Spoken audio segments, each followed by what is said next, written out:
7 was o'clock. really hard. Let's get this ship rolling. First order of business, pledge allegiance. Please stand with me. Pledge allegiance To the flag of the United States of America and to the republic for which it stands, one nation, under God, indivisible, with liberty and justice for all. Welcome to the city council meeting here on May 5th. Thank you.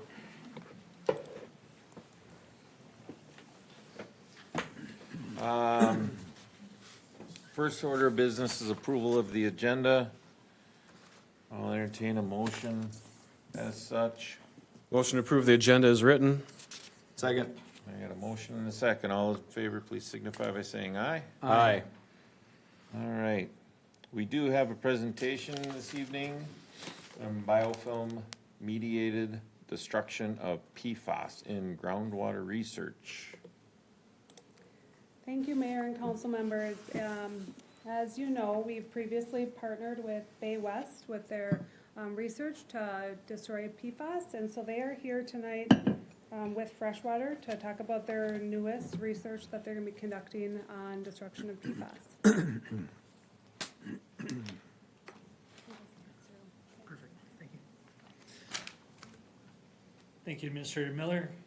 Mayor, Council, thank you for the opportunity to come talk today. I'm Seth Thompson. I am with Freshwater. We're a small nonprofit headquartered in St. Paul that works across the state on Minnesota's water resources. And I'm going to talk a little bit today about a project we have funded by the LCCMR with Bay West and the University of Minnesota to try to find new ways to destroy PFAS in groundwater sources.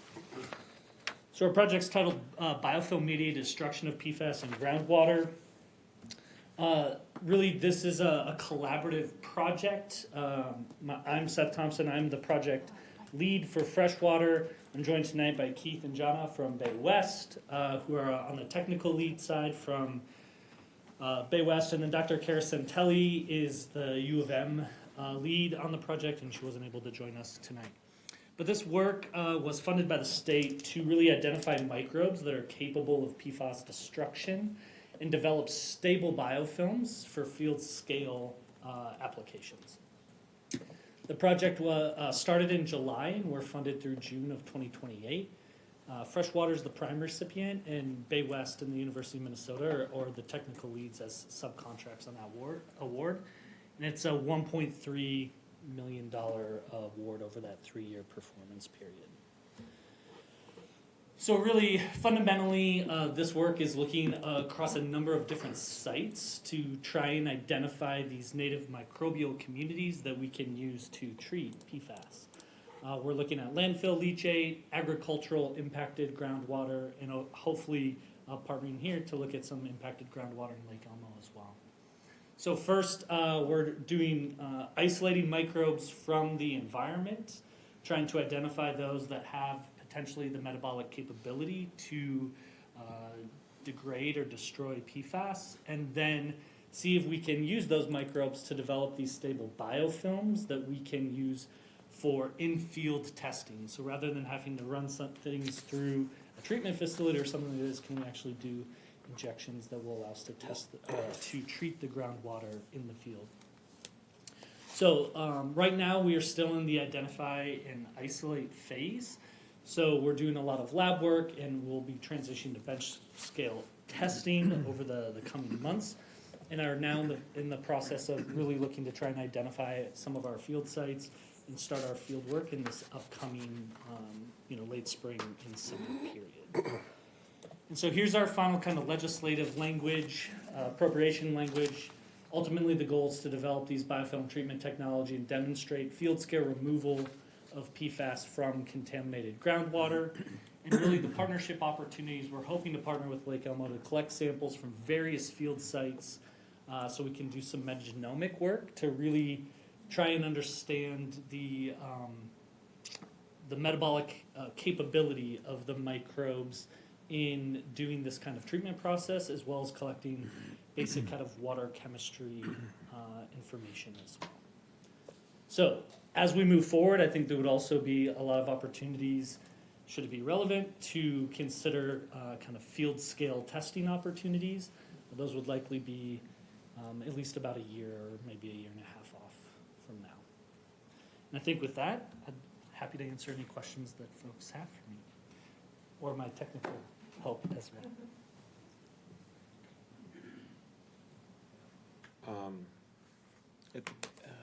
At the beginning, is any of this coordinated with the U of M at all? Yep, the U of M is a project partner on this. That's happening through Dr. Kara Santelli's lab.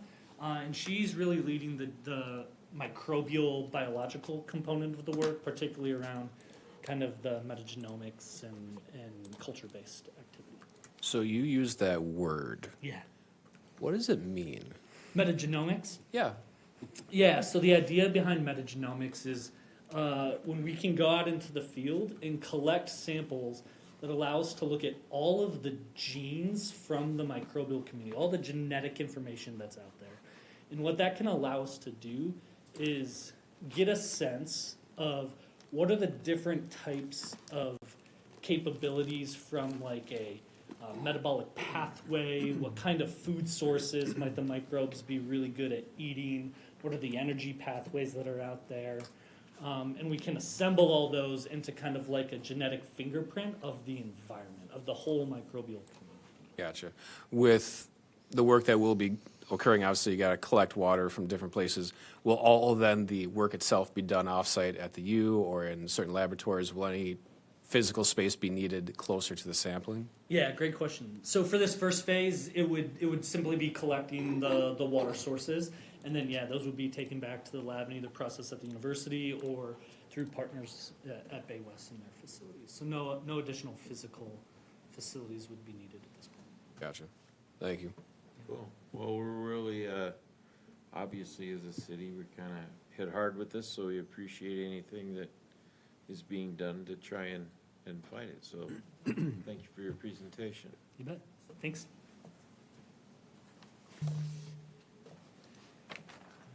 Right. So we do have item D, which is public comments and inquiries. When I read your name, please come to the podium. State your name, your address for the record, please. You do have 6 minutes. If somebody has already said what you're going to say or the same thing you're going to say, it's okay to indicate that somebody said that and you want to ditto that comment. Yeah, if you came a little later, I did say if you wanted to speak, there's sign-up forms in the back. You can hand those to this side over here, and they'll work their way up to me. First one is Colleen Swedberg. Good evening, Mayor and Council.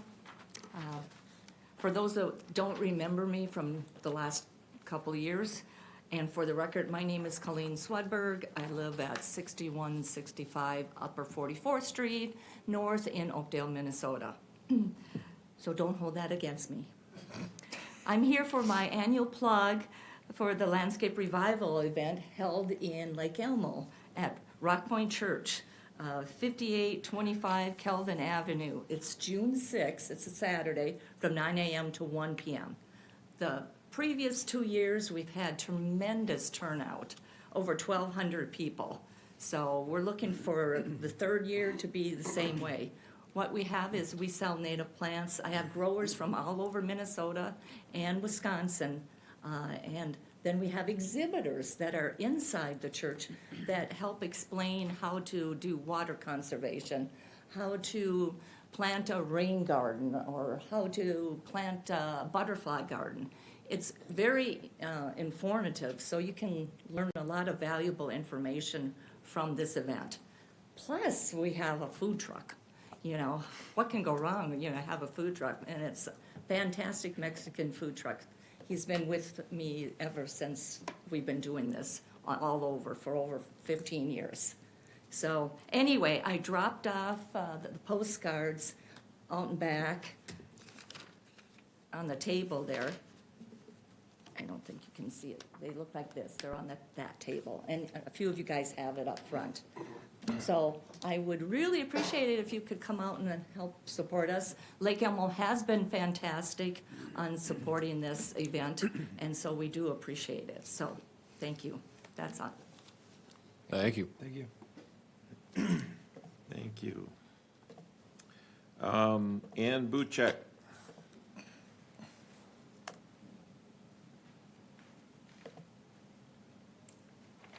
No, my name is Ann Boot, my goodness. My name is Ann Buchek. I live at 2301 Legion Avenue in Lake Elmo, Minnesota. I am here because I would like to urge the Lake Elmo City Council to deny Resolution 2026-029, which deals with short-term rentals in the city. I feel this ordinance will not be beneficial to our city's residents. This is the second time this ordinance has been brought before the city. It was denied the first time, and it should be denied again this time. Many of these housing units are owned by corporations who are not residents of our city and do not share the same concerns homeowners have regarding their neighborhood. A constant stream of strangers in and out of neighboring properties makes it difficult to maintain a safe environment for our children and families. Good reasons have been given for denying a license, and you'll see those in your ordinance, such as breach of the peace, a menace to the health, safety, and welfare of residents or the public, or a disturbance of the peace, comfort, and safety of the residents of the public. Specifically, an increase in noise, excessive trash, parking congestion, or quote-unquote a party house atmosphere should be cause for alarm. However, who is to police this activity? The ordinance states that the manager of the property may live up to 60 miles away. That's probably more than 1 hour. And will they come to settle any disputes that arise? Is the city asking the surrounding neighbors to become the police and call the sheriff when trouble arises? One planning commissioner member stated that there was quote-unquote value in this tool for homeowners that are looking to generate income. However, I ask, whose expense will this income benefit? Doesn't the individual who has purchased a home in our city have the right to a compatible neighborhood and a quiet evening? Are we more concerned about our own citizens or the tourist who's going to be gone tomorrow? I encourage the city, and unfortunately, the Planning Commission did not see the ordinance from West Lakeland Township. They had no idea of this ordinance when they were discussing it. I would recommend that you and our city look to our neighbor, West Lakeland Townships. They have a short-term rental ordinance, 4.3.3. It was enacted in 2019. Their short-term rental ordinance is designed to limit disruption within the neighborhoods while preserving the township's quiet, rural, residential character. The ordinance prohibits renting or leasing any dwelling unit for a period of 180 days or less, with a maximum of 2 rentals per rolling year. Their ordinance aims to maintain a sense of community and neighborhood with the township. I would encourage our city to consider this ordinance or ones of other cities who are concerned about the citizens' welfare. There are many reasons, I've only listed a few, why resolution number 2026-029 should be denied, and I urge the city to vote no on this. You may want this planning commission to further study this subject. Thank you.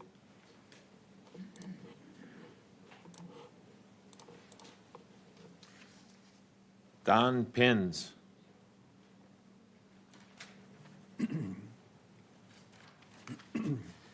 Yeah, my name is Don Pins, and First, I'd like to comment about your PA system. Your address, If somebody please. really cared about listening to this place, to what's being said, you can only hear about maybe a quarter.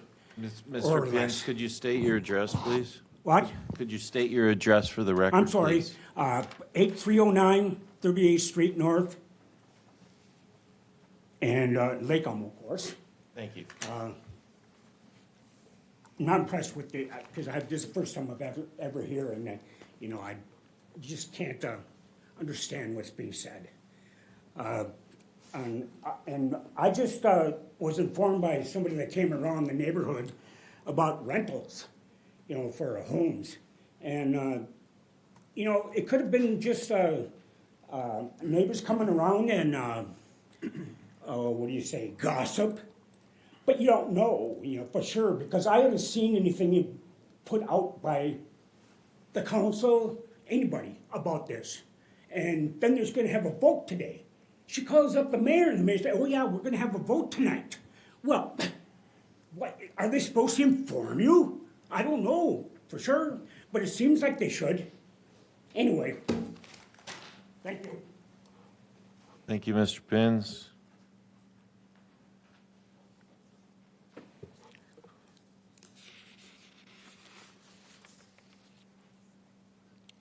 Geraldine Breheim? Geraldine Breheim, 8415 38th Street, Lake Elmo. And I wanted to bring to your attention our 38th Innsdale and 39th Street are residential homes for many years for same residents. We do not want temporary people living in our homes and coming and going, changing people, and we don't know where they are coming from. We have many children in that area, and that would be endangering them in some ways. We have seen that happen in many areas. And also, we have such well-established families. We don't want to have any temporary people moving in and out of our areas to disrupt this. I've been there 67 years with no problems and do not intend to have problems in the future. So I vote strictly no to having temporary people moving in and out of Lake Elmo in our area. Thank you. Thank you, Ms. Breheim.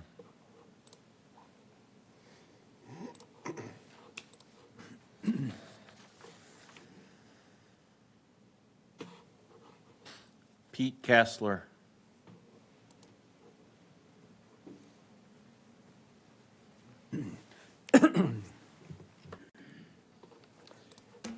Good evening and thank you, Council. My name is Peter Kassler. I live at 9130 55th Street North. You may recognize me from the Park Commission, but here tonight to talk about short-term rentals. Our family lives on our old family farm. It's been in our family since 1869. Sixth generation. My kids will be the sixth generation. It's the old Kleiss property. Kleiss Park is on some of the old farmland. So we have 40 acres still, and there's two houses on that 40 acres. It's pretty common, maybe not pretty common, but not unheard of to have a family build, the next generation build a house on the farm property. So my great-great-grandparents built a farmhouse, and then my grandparents built the farm in 1962, which we call the new house. But we currently live on the property. We use the second house as a rental. Right now, we run short-term rentals out of that property using the bed and breakfast permit that Lake Elmo has. We were told by staff at interim that was going to be okay to do. And I just wanted to share that doing this for a couple years, we have across the board had quiet, respectful guests, a large percentage of whom come to visit family members in Lake Elmo. They come for family reunions, they come for weddings, they sometimes come for funerals.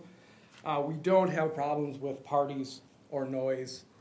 Lake Elmo is not got a big bar strip with a lot of parties going on, I'm sure you know. And even if we did, we're present on the property, making sure that the rules are followed and that we have people that are there that are respectful. We don't generate more trash, it generates less trash than a long-term rental, and I know that is a fact for my property anyway. It generates less traffic as a long-term rental, generates probably about the same amount of noise. There's kids, whether they're long-term rental, they're playing in the yard, it makes some noise. This has helped our family pay the bills. You might not be surprised that farming on 40 acres does not pay the bills, so it helps pay property taxes, it helps get things done. It's also helped our property from becoming more developed houses, which I know our neighbors appreciate, I think a lot of Lake Elmo residents appreciate. We've heard the issue of whether a commercial activity should be occurring in residential areas. I don't think that's an issue, we already do. We have daycares that are allowed, we have bed and breakfasts that are allowed, we have, in some residential areas, group housing could be allowed, and long-term rental is certainly allowed. So I don't find that really an issue. The issue as to whether corporate ownership or absentee landlords or investment firms might come in, that could be an issue, potentially. I don't find it a huge issue, but I hear it a lot as a potential issue. I think there is a way to address that. Capping it at 20 permits is what I heard would be the way to address that. I don't think that addresses it at all. It wouldn't keep an investment firm from buying up, however likely this might be, with buying up several to 20 license permits.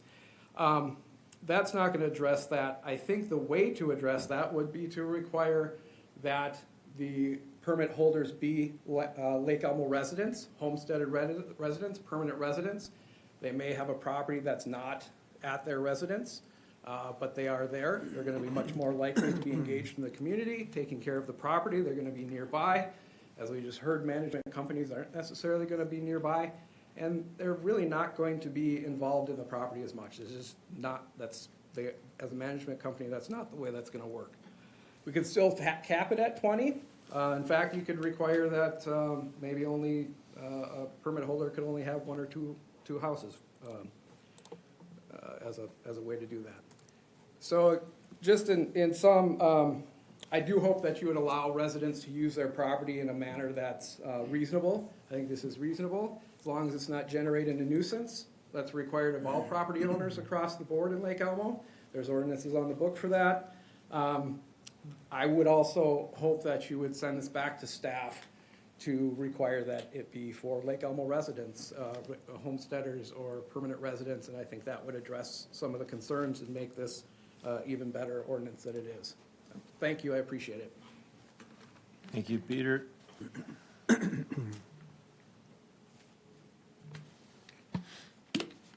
Stephanie Checkley.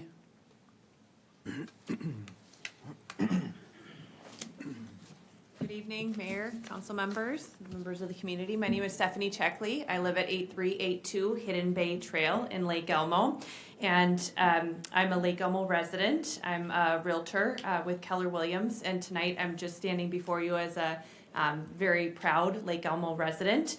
I respectfully urge the council to focus on regulation rather than prohibition when it comes to short-term rentals. An outright ban might sound like a simple solution to some, but in practice it punishes responsible homeowners while doing little to address actual concerns being raised. Issues like noise, parking, and nuisance behavior are already enforceable under existing ordinances. A ban does not eliminate bad behavior. It just removes any accountability and pushes activity underground where there's no licensing, no oversight, and no opportunity for revenue for the city. The better path is a thoughtful licensing framework. Cities across Minnesota, including Stillwater, Duluth, and Minneapolis, have implemented very successful programs and short-term rental regulations that protect neighborhoods while also generating meaningful tax revenue. And I believe that Lake Elmo can do the same. A strong licensing system could include annual permits, safety inspections, occupancy limits, local contact requirements, insurance requirements, and strict penalties, including license revocation for properties that violate those standards. If the concern is investor saturation, the city could also implement density caps or, as previously mentioned, owner occupancy requirements. I also want to offer a perspective from the front lines of the Lake Elmo housing market. I'm an active listing agent with multiple current listings in Lake Elmo, including 2 current Lake Home listings currently. And I can honestly say I have never in my entire career listing homes in Lake Elmo had a buyer express interest in purchasing a Lake Elmo home to operate it as a short-term rental investment. The numbers simply do not support it. The average home price in Lake Elmo is now well over $700,000, while occupancy rates for short-term rentals in this area are estimated to be under 40% annual occupancy rate. Financially, that is not an attractive investment model. The reality is that most people purchasing homes in Lake Elmo want to do so to have a home for their family to live in, to raise children here and become part of this community, not commercial investors trying to turn neighborhoods into hotels. And this is not about choosing between neighborhood character and property rights. We can protect them both. My own family relies on short-term rentals when relatives visit because Lake Elmo simply does not have an existing hotel infrastructure. My husband and I also hope to responsibly potentially rent our home in the future while traveling for mission work. Many homeowners value that kind of flexibility. I'm just asking for a fair framework, one that holds hosts accountable, protects neighbors, respects homeowners, and creates a new revenue source for our city. Lake Elmo has always been a thoughtful and forward-looking community, and I hope we choose regulation over prohibition and create a policy that reflects balance, accountability, and common sense. Thank you for your time and service. Thank you, Ms. Checkley. Susan Dunn.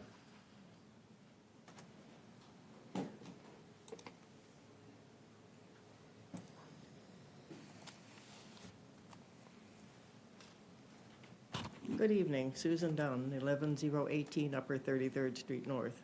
I guess the procedure has changed. I thought public inquiry was just for certain things, and if something was on the agenda, you were to discuss it at that point in time. But nevertheless, I do want to bring up the thing about the short-term rentals. I believe it needs to go back to have some extra information looked at it, and maybe some other things that have been brought forth today to thinking about, especially the things in like West Lakeland Township, which is closer to us. I looked at the proposed ordinance, and one thing that really struck out to me was the majority of people who are making the decisions live in HOAs, and they have the opportunity to opt out of all this. So this is not citywide. It would just be as it stands now in specific areas of the city that do not have HOAs. We do have bed and breakfast. I think that they've been really run well, and people have been very responsible in that. No issues with that. But I do have a concern as the ordinance that it's written now has some areas that need looked at further. It's not really appropriate for our city. Property rights, people talked about that. And if you're in an HOA, like I said, you can opt out. You don't have to have somebody be named you. But public safety is a problem. Cape Fear is for real. People are fearful of the revolving door type of individuals that are coming in. They may be just fine, otherwise it could be a problem. So please vote no on this one when it comes up before you tonight, and send it back for further evaluation or denial.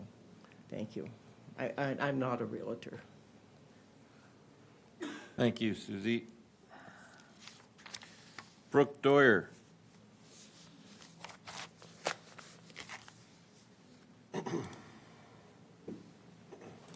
Hello, I'm Brooke Dewar, longtime resident. 4870 Jerome Avenue North is my primary residence.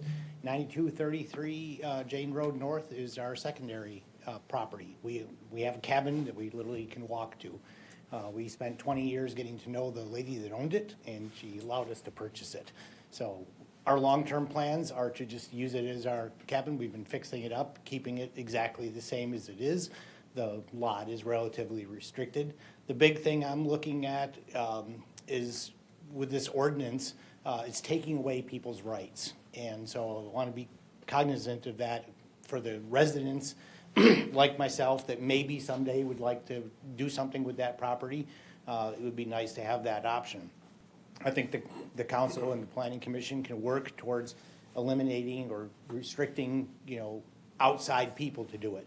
But for somebody like me, who literally looks out my south side window and can see the property, and who has 20 different sensors and cameras in the property, I would know if I was to rent it out, everything that's going on in that property. So I would, if I was to do that in the future, which I'm not going to, there are technologies and stuff that would allow us to do that. As for the quiet enjoyment of the Lake Elmo area, I don't know if anybody's been around the lakes, but the fireworks have already started. They go on almost constantly. I have a dog that is absolutely freaked out about it, and I've got two neighbors that have PTSD, and they really get upset about the fireworks, and that has already started. The kids on the lakes with the surf boats and the other ski boats that are blaring their stereos all afternoon on weekends and all during the afternoons. If peaceful enjoyment of the area is important, we should be looking at those things too, because people at a dock, hanging around partying is one thing, but there's a lot of noise that's going on that is becoming elevated. When I was working at my cabin on Sunday, I could barely hear myself think from one of the boats that was out there, full volume, so. Anyway, just think about it from a standpoint of allowing residents that live in the city to do what they can with their property, but restrict outside commercial organizations. And I think that's should be pretty reasonable to be able to do. Thank you. Have a great day. Thank you, Mr. Dorr. I think that concludes our speakers for this evening. Yeah, we got that.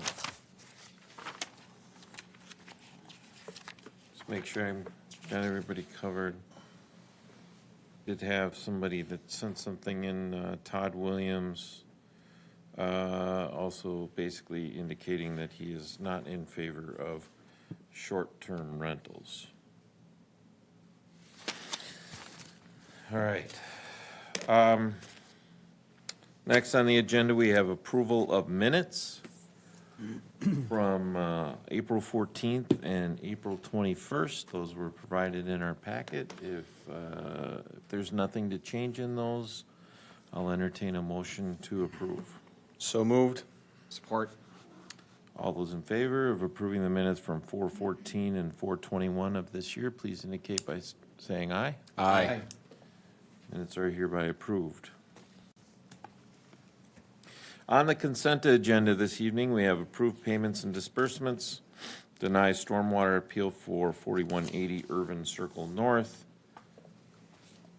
approve stormwater appeal for 11243 30th Street North, deny stormwater appeal for 11018 Upper 33rd Street North, accept donation of the fire department from Snow Raleigh, approve plans and specifications and order advertisement for bids for the Elmo's Pup Park parking lot improvements.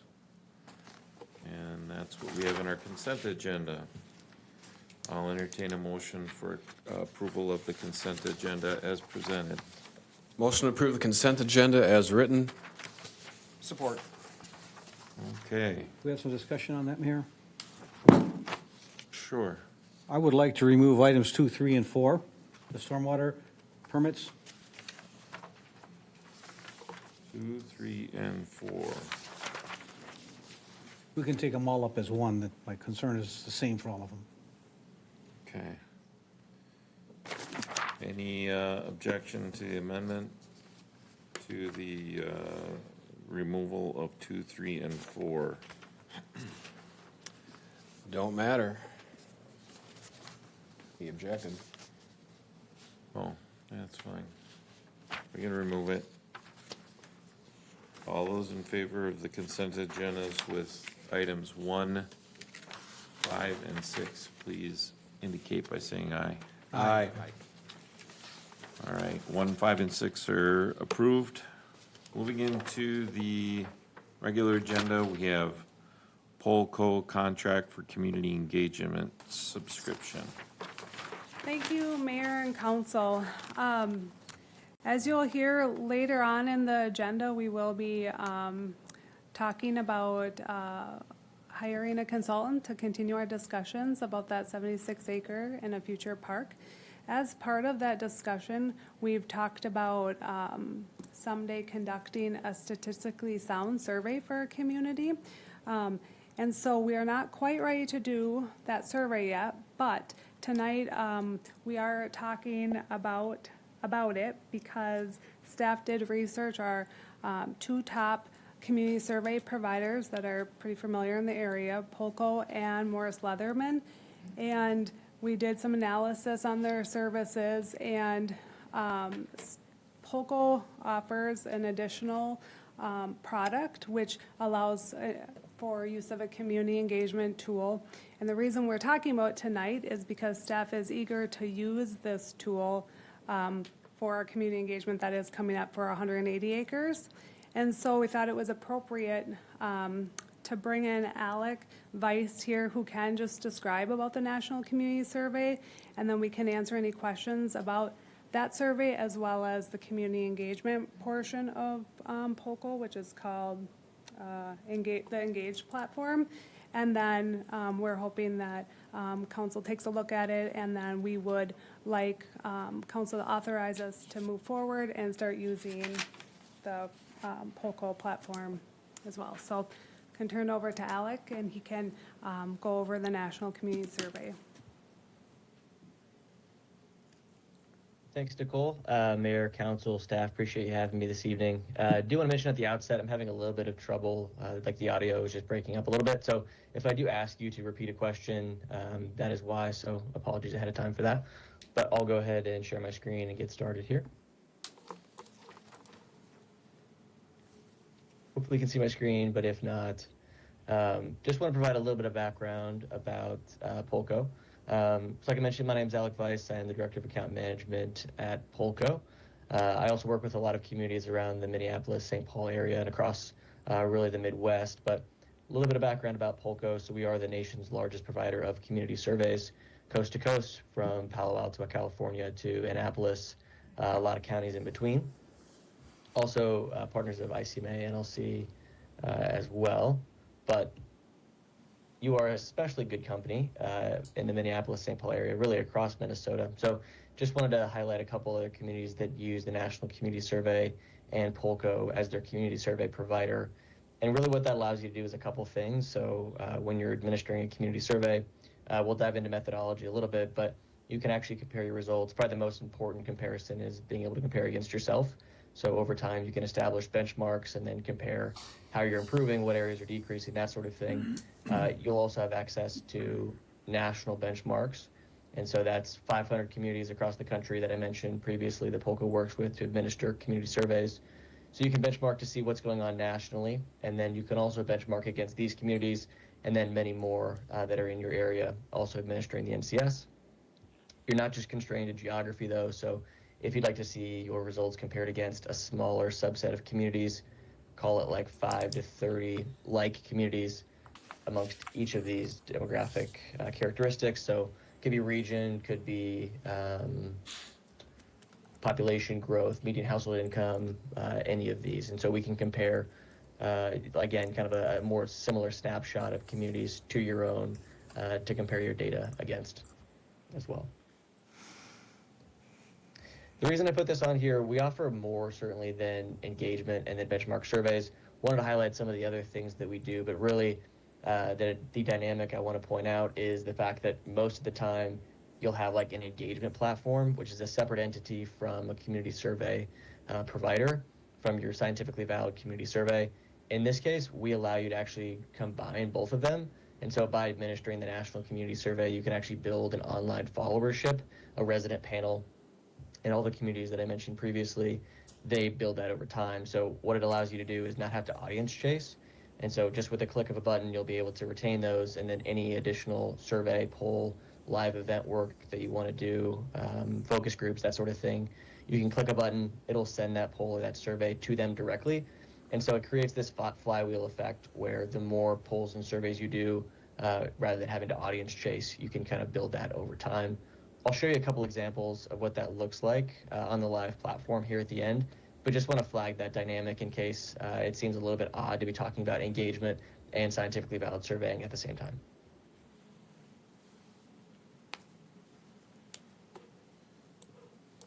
Okay, so looking at use case, the most common use case, most of the communities I mentioned, the way that we'll use this is sort of as like a guidepost within either a comprehensive plan or a strategic planning process. And so that looks like in year 1 or year 0, you administer something like a custom community survey or the national community survey, establish a benchmark, see where you're at from the sentiment side of things. I imagine there's a lot of data points you're looking at in-house to ascertain what needs improvement.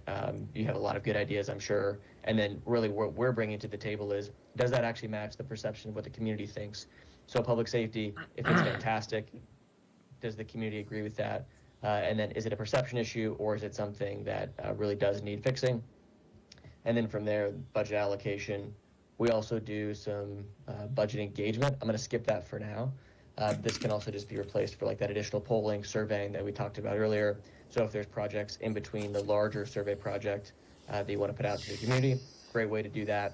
And then measure progress. So if it's a 4-year planning process, maybe in year 2, reevaluate, re-administer the survey, and then allocate budget accordingly.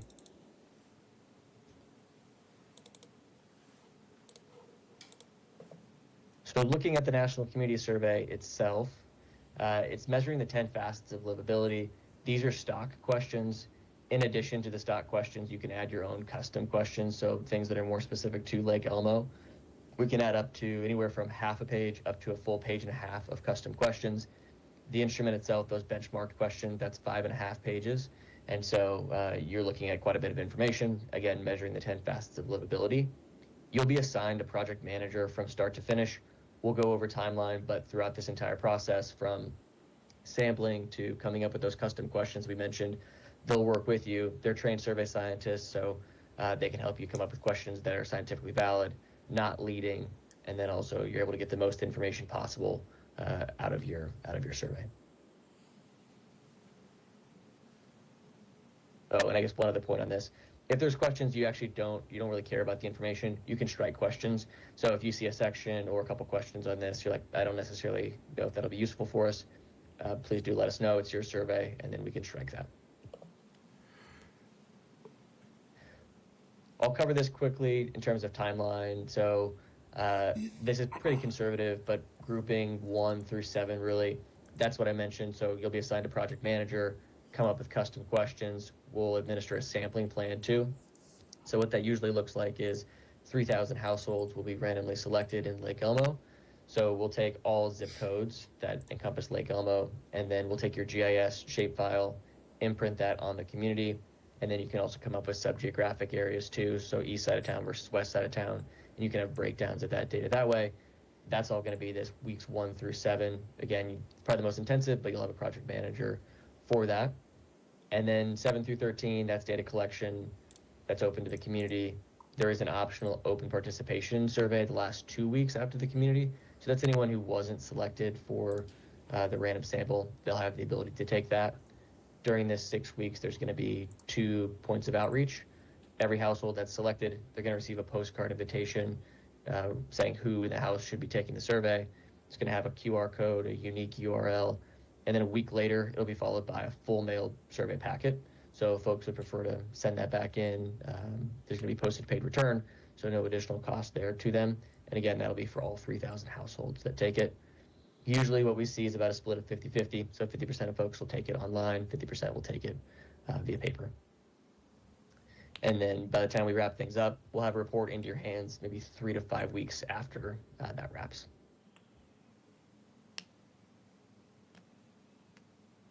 This is sort of what I was mentioning earlier, just in terms of the shapefile. We're looking at Papillion, Nebraska here, very uniquely shaped community. So we can certainly ingest any shapefile that we need, and we'll develop a sampling plan with you. And then I also just wanted to highlight what it would look like for the mailing materials. We can also do translations as well. And so if you'd like to translate it into Spanish or any other language, we can accommodate that, certainly. And it's going to look like it's coming from you all, from the community. It's not going to look like it's coming from Polko. There won't be any Polko branding associated with it. And then in addition to that, we'll equip you with resources for frequently asked questions and then best ways to advertise the survey as well. And then diving into results, I'm actually going to show right after this, as long as no one wants me to pause here. I'll show you what live results look like, but really just wanted to highlight two things here. One, what the trend lines look like over time, and then you'll have access to, this is the national benchmarks, and then the custom benchmarks that I mentioned. That's that 5 to 30, even more similar communities that will exist here too. And then the other thing is this quality and importance gap analysis. So the NCS doesn't just measure quality, we also really want to measure importance. And so if something comes back as being perceived as lower quality, it's also important to keep in mind, does the community necessarily care about that, and to what level? And so being able to map that out is certainly helpful. And then in addition to this, you'll get breakdowns. So east side of town versus west side of town, how, for all these questions, how satisfied are they with, police services, trust in government, that sort of thing. And then that's housing, tenure, age, any other demographic information that you'd like. Obviously it's anonymized, but you will have access to just the overall data.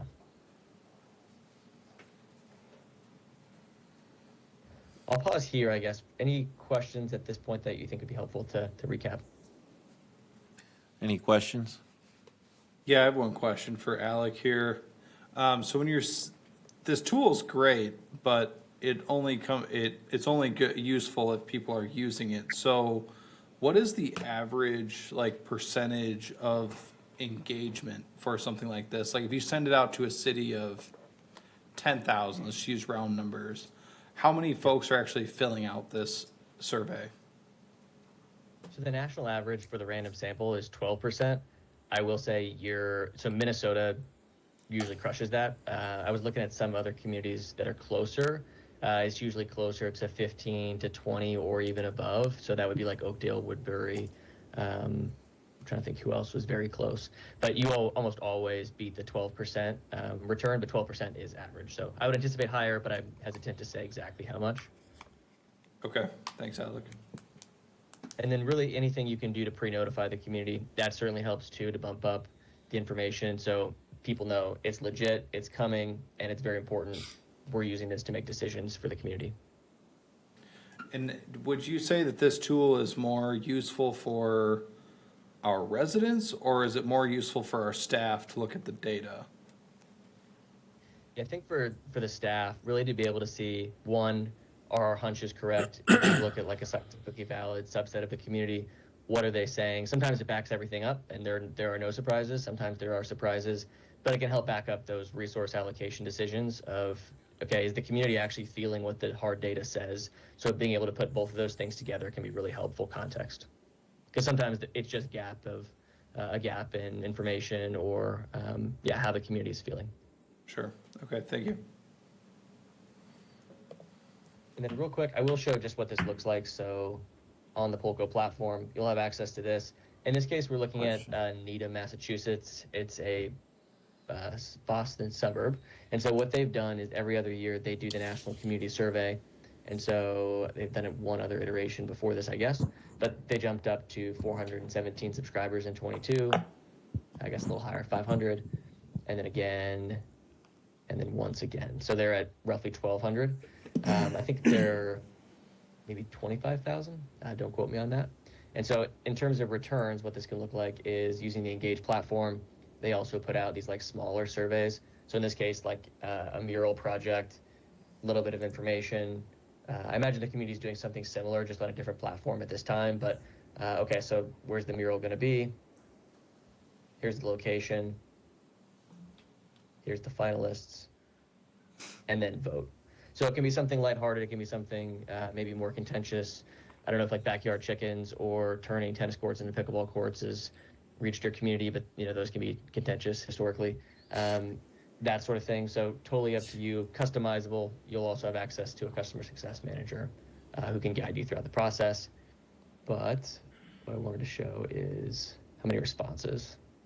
yeah, so for some of these 2,700 responses, 700 responses, and so being able to build that panel is a huge difference maker in terms of being able to garner responses for those follow-on surveys.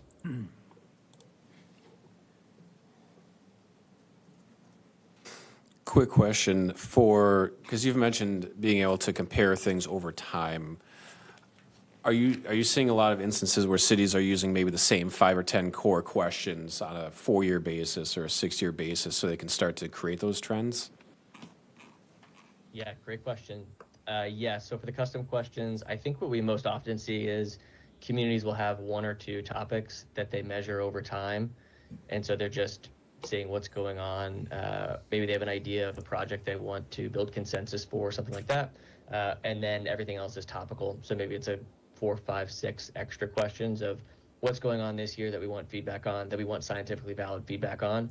And so you can sprinkle both of those in while also maintaining benchmarks across everything else that kind of provides this wider snapshot of the community. And last question, we own the data, correct? So Polka would own the data, but we don't restrict your access to it. And so should, after this survey, you say, we want the hard data, give us a copy of our report, we want to part ways as friends, we're happy to provide that for you. The reason we own it is just for the ability to benchmark so that we're not using your data against your will to benchmark, but we won't restrict your access to it. Gotcha. And there's nothing stored behind the scenes to reveal PID, personal identifying? Yeah, no personal identifying information will be stored. We don't have access to it, so even the hard data that we share with you, there won't be anything to share. Gotcha. So. Thank you. And then, Nicole, that concludes my main overview. Happy to cover what's included in the contract if you think that would be helpful. Otherwise, I could skip. I think that might be helpful. Yeah. Yeah, if you don't mind covering a little bit of what's included in the contract, just in relation to some of this that's been presented, the additional, I know a lot of it's in the packet, but. Yeah, happy to cover it. We're a little bit unconventional, I guess, in terms of how we build this in. So really our goal with the agreement, the term of the agreement, is to match however often you're planning on administering the survey. The most common that we see is every other year, so 24 months. 36 month, I think that's totally reasonable, especially as the first community survey. You can add additional community surveys at roughly the same cost, but then we'll build in access to the Engage platform at no additional cost. So if you were to come to us and say, we want to do the survey every 2 years, same price, 4 years, same price. And then with that, you're going to get access to, again, like I mentioned, the Engage platform for this term. This also includes 1 administration of the National Community Survey. We're including a full page of custom questions, a remote presentation of results. So your project manager, they'll come and deliver reported results. We'll meet with you all ahead of time to see, anything in particular we want to cover, that sort of thing. And then custom benchmarks, that again was that smaller cohort we talked about. And then I really wanted to include that at no additional cost, since I think it's especially interesting given your location in the Twin Cities. And then final thing, this again would be the total cost for the 3 years, so not per year, but $24,000 total in 3 years. And in that 36 months, you feel like that's a pretty good spacing of time for a growing city? Yeah, I think it depends. Mainly on preference. I think 30 or 24 months is the most common that we see, followed by maybe yearly and then 36 months. But there's a lot of communities that do all of them. So it just depends on what your planning process looks like and then how often you'd be using the results. So some communities, if they do it yearly, it can be a lot to administer. So just up to you. Okay. And then anyone else I do have a question kind of moving back here a step. We've done surveys in the past. We've had issues with the statistically significant aspect of it, and that's always been a sticky point and kind of a frustration if we'd get the data and then at times people would want to use the data and forget about that it wasn't statistically significant, and other times they would reverse their opinion on that, kind of depending on whatever was being discussed. How does this survey become statistically significant? Are there certain benchmarks, a certain number of citizens, residents that we need to complete this for it to become statistically significant? if you could just speak to a little bit from that standpoint, because I want to make sure if we were doing this, that we're sitting on really solid ground. There's no question that when this data is presented, when we're making decision on that as policymakers, that we're confident in this data. Yeah, love that question. I don't know if it's handy, but so a couple things I would mention. One is it's really the methods that make it statistically significant. And so it's the random sample that we're doing. It's no leading questions, how we design the instrument, and then it's the reweighting that we're doing. And so that's really what makes it valid. What brings down the margin of error, which is maybe more interesting or more important, is how many responses that we get. And so one thing we can do is if we would like to send out more surveys, so the base sample is 3,000 households, if we want to bump that up to 4,000, then that can certainly drive down the margin of error. And so that band of decision making, that's going to be a little bit slimmer.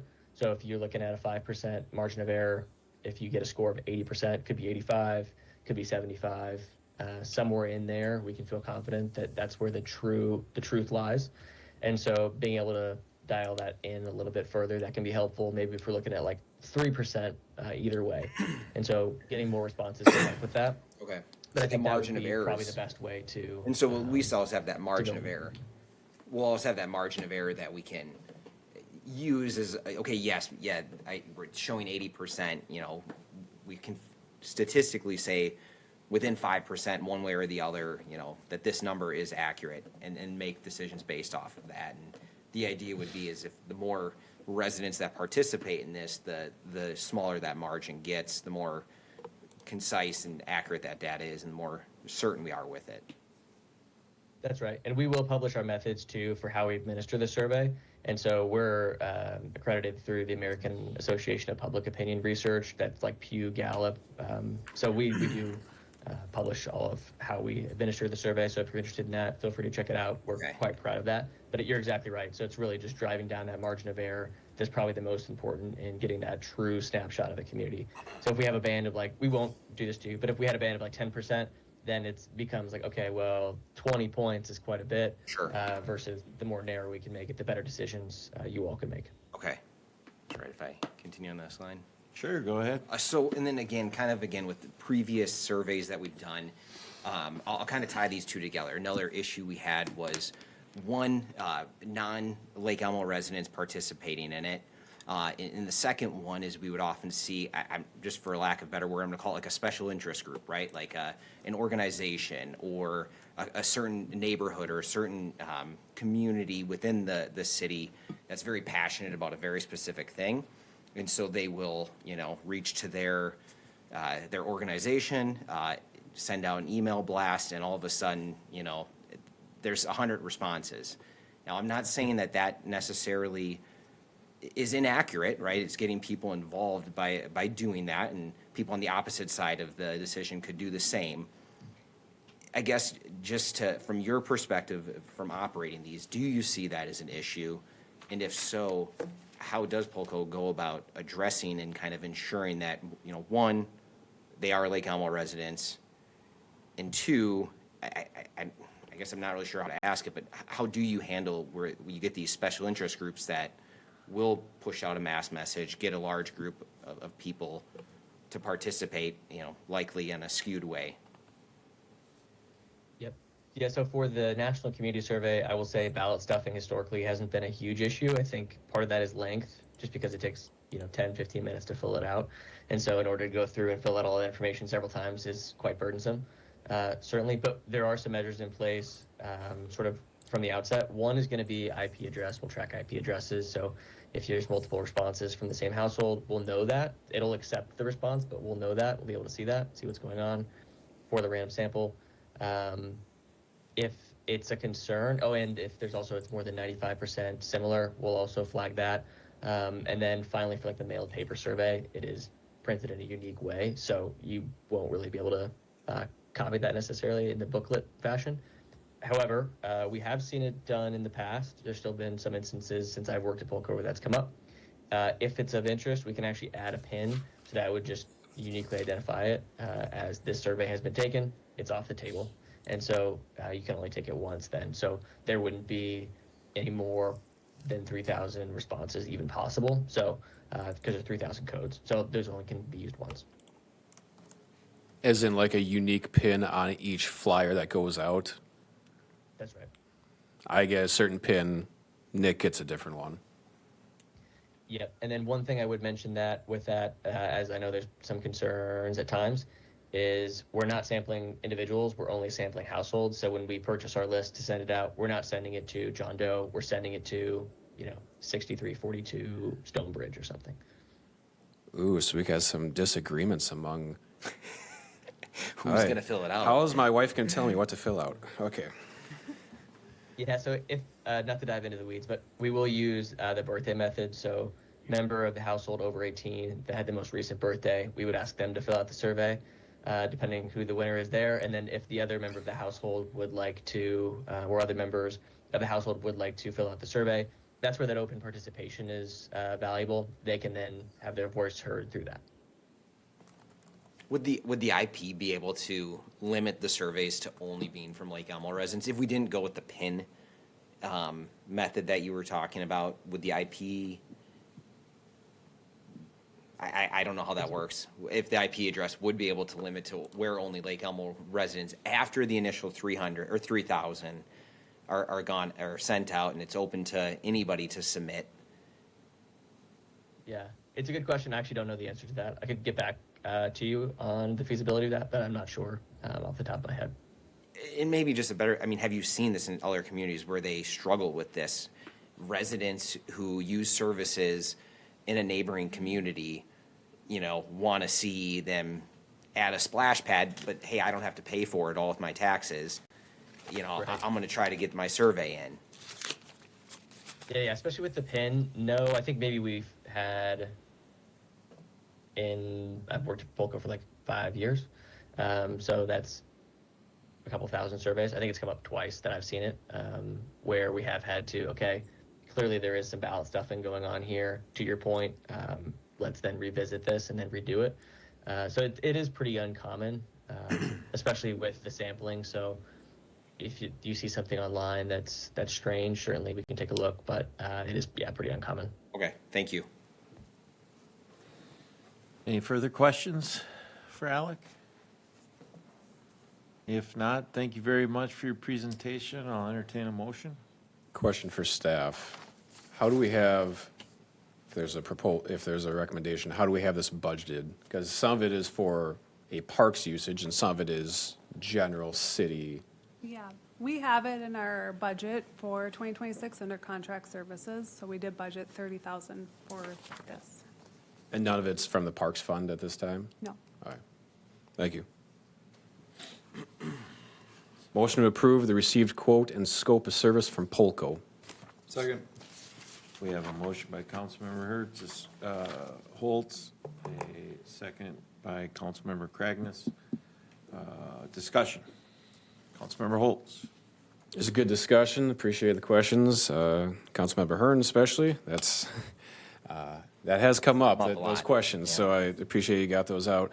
I guess for context, because I know I could see looks on a couple of people's faces. Why are we doing this survey? For context, with the discussion of, as Administrator Miller mentioned earlier, we purchased 76 acres of land on the south side of Sunfish Lake Park with a specific intention of seeing if we can if there's community interest and engagement and a desire to put a sports complex there. And the reason for it is we did a Parks Master Plan update a year and a half ago now? Yeah. Year and a half ago. It hadn't been updated in almost 2 decades. And we found that we not only are short on ball fields of all types, but between football, soccer, baseball, and softball, we're short by over 10 fields and likely more. And that was 2 years ago. And so we're only getting short as time goes on. And we're hearing it from our families, we're hearing it from our youth, we're hearing it from the sports organizations that serve Lake Elmo. So that our intention here was to try to say, look, what is possible? So part of this with this survey is to try to determine, does the community not only support this, but what do they support? And so that's going to be that's why I like this, because we can customize questions and start to see, well, what are the things that would seem like a good fit there? What are the things that are just dumb? No, not that. And maybe what are those things, maybe needs to be a bit more analysis on certain things. So I support this. I prefer data, and I really prefer good data. And I think it is a valuable tool. And I'm very intrigued, especially over time, for maybe longitudinal analysis of some of those core questions. But I think that's another conversation for another time. For me, the most important thing here is the statistically significant data for the sports complex. Anyone else? Councilmember Dragisich. Yeah, I agree with what's been said. When we did the original survey in the parks piece, it wasn't done with, statistically significance. So we didn't have a lot of confidence in what it said. And our conversation at that time was, this is a very big endeavor we're going to look to take on. It has a long-term impact to the city. We're taking 76 acres, can make into a park, everyone can celebrate and use, and we want to do it right. And so as we go through our community engagement process, the final piece, or one of the pieces, is this survey to determine what does a broad community want. We want to be highly confident that we're getting information we can bank on, because we're going to go back to you and say, if you support this, we need a way to finance it as well. And so we have to do it right the first time, or we'll be in a lot of trouble. You're good? Yeah, Go ahead. I'm just going to add, my questions on that line of kind of the statistical significance and how that's all interpreted just goes back to, again, when we've done this before, that's been a frustration. I've always actually really appreciated the data, even, maybe even if it wasn't perhaps statistically significant, even if maybe there was some of that, pushing by kind of, again, special interest groups. I think that still is meaningful. I think that kind of goes to what you were talking about, the quality versus importance. If there's a ton of people that are really passionate about it, it's more of an important issue, and vice versa. So from what I'm seeing, what I do really like is specifically that quality versus importance gap. I think if we do move forward with this, I think as a council, that is something that we very much have to focus on, not just on the raw number, but on that quality versus importance gap. Again, I remember from our park survey, this came up frequently where there'd be a recommendation that said, hey, you have 4 less basketball courts than the national average. But then it comes back to, well, what's the importance of that? Is there any requests for basketball courts? Have we had anyone come out and ask for that? It just as an example, right? And so I think that's where that's really important for us as a council to remember. And then you mentioned as well early on that this can most importantly be used to compare against yourself and the standards you set versus necessarily just against other cities. Again, I think that as a council is really important for us to remember that we're not trying to use this to say, hey, we want to be necessarily like another city, but we know the direction that we want to go. And this can help us make sure we're moving in that direction and make sure that the residents are in favor of that as well. So I do like those two aspects. And again, I think that's just more me saying, hey, as a council, I hope that we really take those two things into consideration as we move forward with this data. All right. With that, I'll call the question. All those in favor, motion to approve, receive quote and scope of services from Polco, please signify by saying aye. Aye. Opposed, same sign. Hearing none, motion is approved. Thank you. Thank you, everyone. I look forward to working together. Thank you. Next item of business is zoning text amendment, short-term rentals, Community Development Director, Mr. Stopa. And then, Jason, just real quick here, before this item begins, I'm going to recuse myself from the discussion and the vote on this. My family owns a home in Lake Elmo that we rent. I disclosed this to the attorney several months ago. Based on that disclosure, it was advised that I recuse myself to avoid any potential conflict of interest in this discussion. I'll step away from the dais at this time. Thank you.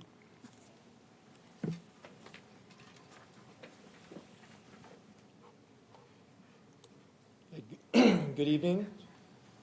Give you a quick overview of short-term rentals and how we've got here.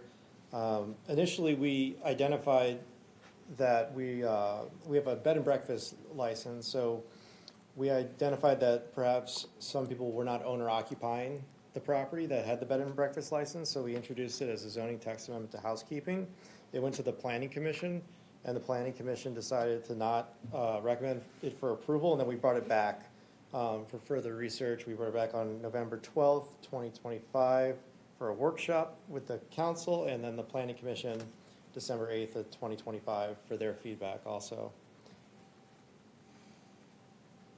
So currently, the city does not allow short-term rentals in any zoning district. The city does permit bed and breakfast in most residential mixed-use districts, provided it meets the minimum standards. The main one is that it's owner occupied. It's a single-family home. The number of lodging rooms do not exceed 5.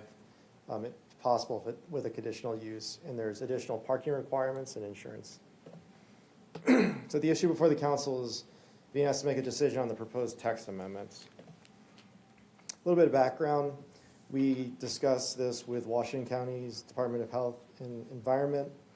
They license lodging facilities, including they license short-term rentals in other cities. We talked to the Sheriff's Department also just to talk through nuisance complaints. We looked at a couple cities. Stillwater, Maplewood, and Cottage Grove have short-term rental licensing. We also later looked at others that do not have it, and I'll go through those in a second. But for the license, Washington County's license, they currently, like I said, license short-term rentals. The staff performs an inspection every 2 years, and every year if the property has a pool. So they're really interested in pools, wells, and septic. That's the main thing that they're looking for. Violation enforcement, they work with the property owner to get the property into compliance with county requirements. They do not enforce local ordinances. We asked if we could combine this with the county's process early on and just have a county permit essentially, and it wasn't gonna work for how this, the need of the city. So we'll talk more about nuisance complaints and the county sheriff working through those in terms of if this were to be approved, revocation of licenses. So that's important. So Stillwater, we looked at Stillwater. The new licenses are approved by the city council on a consent agenda. Renewals are approved by staff. It requires a local property manager, and they're capped at 50 outside of downtown. I believe there's one available on their website, so they're at 49. And the inspections happen every 3 years by the building department. That's similar to what we're proposing. They're the one city that looks into the R1, R3 occupancy, and that's something that we discussed early on in the workshop. When talking to Stillwater, they believe they may be the only city that actually does that, and we weren't able to find any other city that would require an R1 occupancy for a single-family home. For their enforcement, it's 3 strikes. You're out, it's a revocation of the license. The staff estimates they get about 4 complaints a year, and they've never had to revoke a license. Maplewood does not distinguish between long-term and short-term rentals. New licenses are approved by the staff. They do not limit through zoning or limiting bedrooms. The inspections are every year or every 3 years, depending on the need. Basically, if they've had issues at the property. Utilizes administrative citations to enforce the code. That's something that we do not do on anything here in the city, administrative citations. And they estimate they have 3 complaints in the 4 years. Cottage Grove does not distinguish between long-term and short-term rentals either. New and renewal licenses approved by city council on the consent agenda. They have a property manager. The inspections are every 2 years. They estimate they have 1 complaint every couple of years. They've never had to write a compliance letter except for unlicensed properties. So one of the slides adding here tonight from the Planning Commission is just a little bit about Lake Elmo and where we're at currently. So currently, according to the Met Council 2024, we had 5,410 households in Lake Elmo. We do not allow short-term rentals. There are multiple listings on Airbnb. Currently, we respond to complaints through our code enforcement department. So anything that comes in, we respond to complaints. That's our approach. That's a pretty common approach for cities. Since I've been here for 2 years, we haven't received a complaint. There are 7 active B&B licenses. So these are properties in Lake Elmo with the bed and breakfast license. We have identified that 4 should be STR licenses. On Airbnb, there are 11 listings. It appears that approximately 7 should be STRs. It's not uncommon for a bed and breakfast to list on Airbnb that's licensed correctly. I've also seen in Woodbury has a long-term stay motel that lists on Airbnb. That would be a different license, that wouldn't be an STR. So this question was asked at the planning commission meeting, but if this were to be adopted, our approach would be to work with those 4 bed and breakfast license holders to become short-term rental license holders. Can you clarify on that? For 4 should be short-term rentals, to completely interrupt, sorry. Why should those 4 be short-term rentals? Are they not owner-occupied? That's correct. And then, because I know we have it in the definitions, Airbnb, bed and breakfast are to be owner-occupied, but we don't define what that means. How have we been applying that concept? They need to occupy the property when the guests are there. So at the time of guests, it's not necessarily, it is a homestead. Right. It's not that it is a primary residence. It's not that they are on site 183 days out of the year. That's correct. It's pretty common in other cities to have bed and breakfast have higher standards. So typically that person is there. Sometimes they're required to cook breakfast, right? So, you know. Would we know that the person there is not the owner, but is the owner's child? So the ones that we've identified, I don't believe have homestead exemptions, and they don't appear to be even homesteaded. So meeting the 183-day rule. Gotcha. Thank you. Yeah.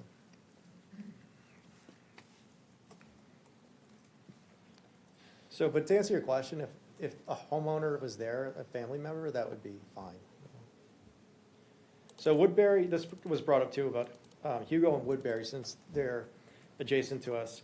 They do not allow short-term rentals, and we know that there are multiple listings in Woodbury on Airbnb. And I spoke to both of them, and they respond to complaints. So that's their approach, and they receive about a complaint every other year. They don't really get complaints. Specifically about Woodbury, there was one problem property that caused them to look at rewriting the ordinance. They ended up prohibiting short-term rentals, but it was based on one property. Woodbury, when I talked to them, they didn't have a long history, but there are multiple operating that are just operating without licenses. So this is the proposed language. The proposed language is a short-term rental means the use of a dwelling unit or any portion thereof rented for at least one night in less than 30 consecutive days. Each short-term rental is limited to a total of 5 guest rooms and 10 guests. Hotels, motels, bed and breakfasts, and other land use explicitly defined and regulated separately are not considered to be short-term rentals. So we use the 5-bedroom limit, 10 guests, to align with state fire code. And then the license standard, we're looking at that licenses are required for short-term rentals. The applicant must provide 24-hour contact information for the owner and at least one manager who must be local. The local is the 60 miles. So some say have to be in a certain county. We know some people may reside in Wisconsin, so we just made it 60 miles. The license term is 3 years, and a rental property must be inspected by the building department. So essentially, you would receive your license, the first year would be inspected by the building department, and then we would go out every 3 years for the inspection. The number of licenses approved in the city shall be capped at 20. This just came from feedback from residents about the fear that an outside entity would buy multiple properties, and then we'd have hundreds of short-term rentals. Homeowners associations, too, must opt in prior to the city approving a license in that neighborhood. Most homeowners associations, if they were founded recently, would most likely not allow this sort of activity, short-term rental, in their neighborhood. We were asked how many homeowners associations there are. There are 41 in our file that we have. So that's what we're looking at in terms of homeowners associations. A short-term rental shall be permitted in all residential zoning districts. This was asked, should we limit them to certain districts? So basically, if it's a residential district or a mixed-use commercial where the residential is allowed, and they have residential building types, whether it's single-family homes or apartments, it's allowed. The short-term rental must provide at least one parking space per bedroom, but are not required to provide more than 4 parking spaces. So essentially, if you have the 5-bedroom house, you have 4 parking spaces. If it's an apartment with 1 bedroom, you would have the 1 parking space. The rooms shall not exceed 5. The license must ensure that the property is maintained in compliance with all city ordinances and state and federal laws. We're just basically, when we go out to inspect, make sure there aren't issues with the property and that they're meeting city code. So one of the things that we can do, if we issue them a license, we can revoke the license. So if we have 3 substantiated relevant complaints or violations with a 12-month period, if the property doesn't comply with health, building, maintenance, or other provisions of the city code, failures to pay fees, fraudulent statements, information, breach of peace upon recommendation of the sheriff, actions unauthorized or beyond the scope of the license granted, those like the party house, for example. So a reason to deny or suspend would be another license is revoked in Lake Elmo or another jurisdiction. This came up in the last meeting with the Planning Commission. So basically you have someone that's been kicked out of the other cities and we're made aware of it, we can deny their permit so they would not have a license to begin with. Failure to schedule or allow inspections, failure to comply with all conditions of the license, delinquent taxes, failure to pursue the removal of guests who have violated city code, failure to cooperate with the city in identifying individuals with a right to occupy the property, other good cause as determined by the city council. Just wanted to bring up a lot of these standards are adopted by the local cities that have the ordinance. So we had public comment at the Planning Commission, and we had 6 comments that you've received. 4 were against and 2 in favor. Planning Commission, this came up to that, I believe, really quick. The vote, though, was 4-3 for approval. One of the things that was discussed was the licensing fee. So the idea here is to have a one-time, well, once every 3 years, a $1,500 fee. So that's basically $500 a year, and we think that's reasonable. It was brought up that Stillwater's fees are lower. Stillwater charges a $600 fee on the 3-year term, but they have a 3% lodging tax. So Lake Elmo doesn't have a lodging tax. So that's something that could be considered in the future for Lake Elmo. But we believe that if you have a successful short-term rental, you'll end up paying more in fees with 600. Basically, Stillwater would receive more fees per unit. And then we have motions here, recommended motions. So stand for any questions. Yeah, Jason, back a couple slides here, you had 41 HOAs. Do you have any idea of how many single-family homes that comprises of with those 41 HOAs? I don't have the number, no. Okay, yeah, not a problem. It just came to me. I was just curious. When you're talking about the cities that ban them, was there any discussion on the enforcement of those bans? I mean, you indicated that there were houses listed there within those cities. Can you speak to that at all? So Woodbury is silent on the issue, like we are currently, and they only respond to complaints like noise complaints. So they are not actively looking through listings. They are not actively looking to, stop the activity. So Hugo, I believe I saw 1 on Airbnb, and they had 1 problem property that was operating that I believe is no longer operating. They also respond to complaints, so they aren't actively trying to remove that 1 listing. From an enforcement standpoint, what was some of the feedback that the sheriff's department provided when nuisance complaints do arise? Because I know that they do from time to time, whether it's certain items that are left in lawns and it varies within our zones, or with noise ordinances. How do they follow up, and what's that process? Mm-hmm. Basically, an officer would go out and file the complaint. If there's a noise complaint, complete a record of that and then send it to us. We've asked for that to be shared. We basically want to verify that the complaints are valid. I mean, we wouldn't want someone calling a complaint in and it's not there, so we have to work with them to figure out if this was a valid complaint. And you'd said earlier, like in your last 2 years, we don't have any complaints from the rentals that do exist. No. But we do have complaints from, I presume, from non-rentals, right? Because we do get a couple every once in a while that come in. So for the activity of a short-term rental or? No, just in the city. I mean, we do get complaints. All the time, we All right. do. I mean, we probably get like, it's not that bad really, but it's like Good. 3 or good. 4 a week maybe, of various things, so. Any other questions? Oh, yeah. Okay. And this was kind of a curiosity. I was thinking about this. So, because I work in this field too of enforcement and carrying out consequences, and everything's about what you know and what you can prove. Right now, we have apartments. If a person was subleasing, would we be any the wiser, and would we know? If someone was subleasing their apartment, And they were making money. They were using their location for a monetary gain. yeah, I guess I could answer that a couple ways. Usually whoever's renting the property usually doesn't allow that. So if they do sublease, they sometimes could sublease to a long-term or short-term, so it just depends.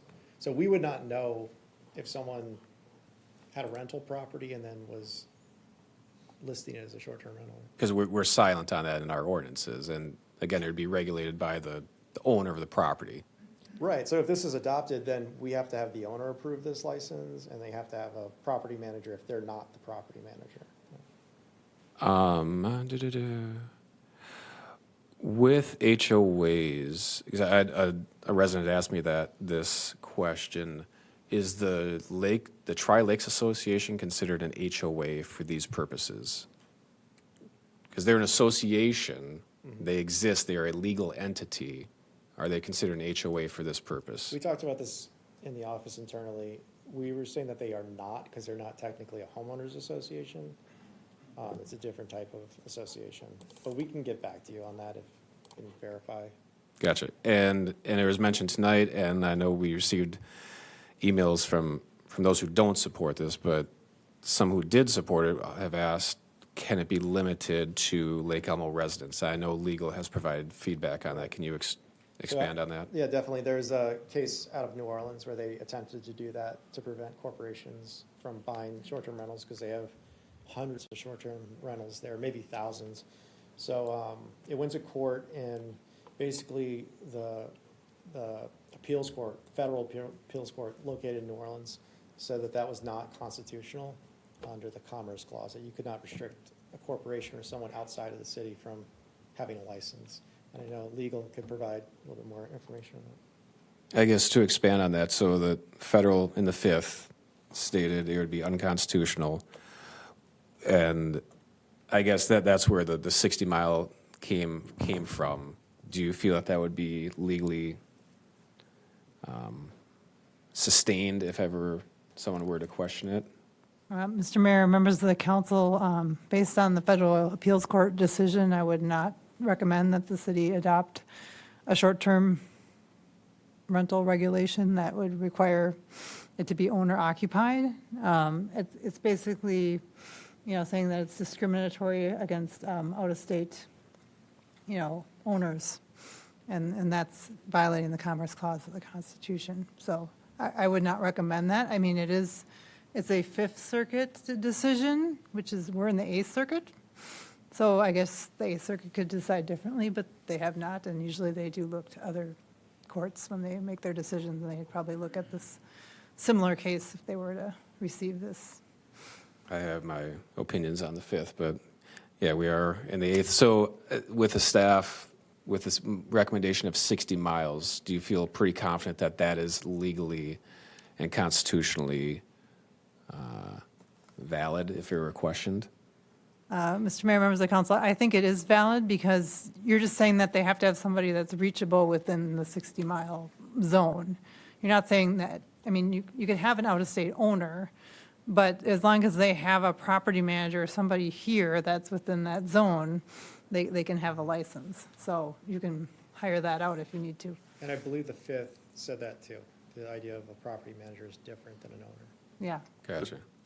So just piggyback on that, Councilmember Holtz so it wouldn't have to be 60 miles radius, it could be less than. Correct. Okay. Within. What in that, I don't like depending upon the fifth for things, but let's go with this. If there is another regulation that the owner in totality, can only have 5 short-term rentals overall. Because that was another suggestion. I think someone mentioned it tonight too, but, because then it's not distinguishing based upon the type of owner, whether it's an LLC, a sole prop, an individual. Is that something that staff has discussed and vetted? Because it's not in the proposal, so I assume there's Yes. possibly Yes. a reason why. Well, that's come up recently, so this has come up after the planning commission, limiting it to maybe one, and we believe that that's possible. The issue with that is that when you look at one person, the way it's interpreted is that a business entity is a person, so you could in theory open different business entities to kind of get around that, but that's basically been our conversation, like, yes, it could be limited, I believe, to one per person or business entity. Now, this question might have been answered already, but I have a question about, so if there's a property manager, would they have to live within or be within a certain radius of the property, or would that not be constitutional either, or discriminatory? So they would have to be within, the way it's written, 60 miles Okay. from the property, and we believe that that would be constitutional. Okay.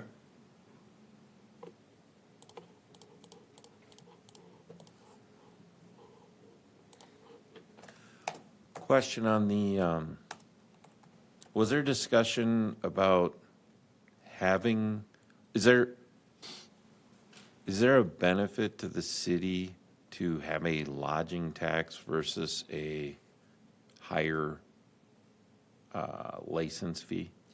So the higher license fee would bring in more revenue if it wasn't being rented often. So the lodging tax would bring in more if it was successful and it was running at a higher occupancy rate. The other positive for the lodging tax is it would apply also to any hotel motel that exists in Lake Elmo. So it's possible the city could generate more revenue through the short-term rentals if they're successful. It's possible, but also we could generate revenue from hotels and motels. And my understanding is that the lodging tax can only be used for certain purposes of attracting visitors and the like for businesses and whatnot. My question is, as cities, are there opportunities for the city to, for example, I think the lodging tax in Stillwater goes for Discover Stillwater. In other words, has there been any, probably not, because I just thought of it, but if there was an opportunity to potentially work with Discover Stillwater to use that dollars to support some advertisement for the businesses that operate in Lake Elmo, whether it's the Holiday Inn Express, Party Barn, Lake Elmo Inn, Marma, Lakewood Tavern, things of those natures that would give them an opportunity to maybe broaden their reach for people that are visiting the valley overall. We haven't discussed it in much detail. We have mentioned briefly just about, if you had a special event that drives tourism, could you hire somebody potentially for a portion? So that's something we'd have to look into and have another, I think, workshop to bring that in. Clarifying question, 'cause this was a question that came up as well, but I think by email, to extend off the revenue question. Would it be a valid assumption that the revenue being raised is not to add overall to our budget, it's to help pay for the cost of licensing? That's correct. I mean, it would max at 10,000, I believe, a year. We're not somehow being able to pay for a new ball field because we're hypothetically allowing short-term rentals. Yeah, that's correct. We would not be able to pay for a ball field.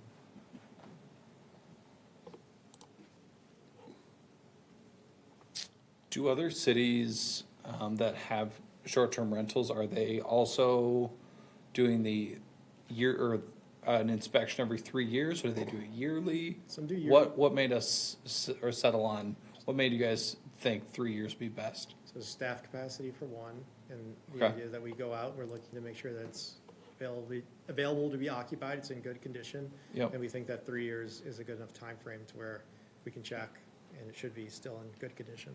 Okay.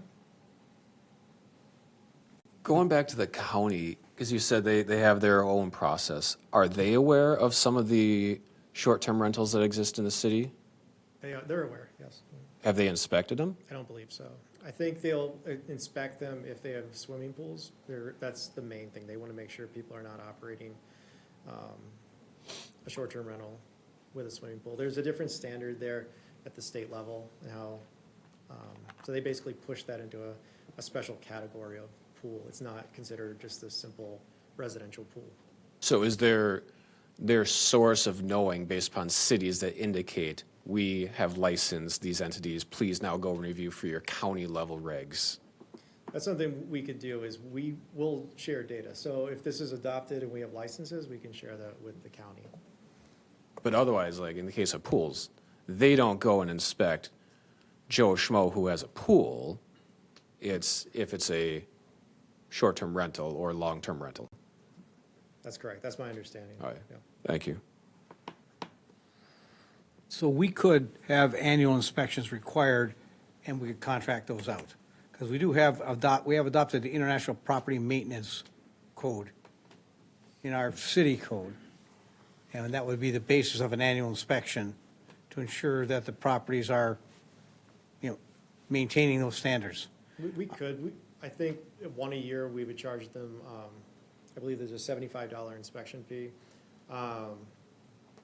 If it's 20, I think we could handle the 20, Yeah. Ultimately, we could contract with an inspection firm too. We could. But Is the quantity in the ordinance itself, or is that in an internal policy? I'm sorry, For the 20, the every 3 years versus yearly, is that in the ordinance, or would that be an internal policy decision? that's in the ordinance. All right. My apologies for not remembering that. Any further questions? Yeah, one more question. Just curious, why 60 miles, not 30 miles, something a little bit more local for folks that are concerned about property managers being over an hour away? We were looking at a different code that was basically an hour. So instead of having an hour time frame, because it's difficult. Right.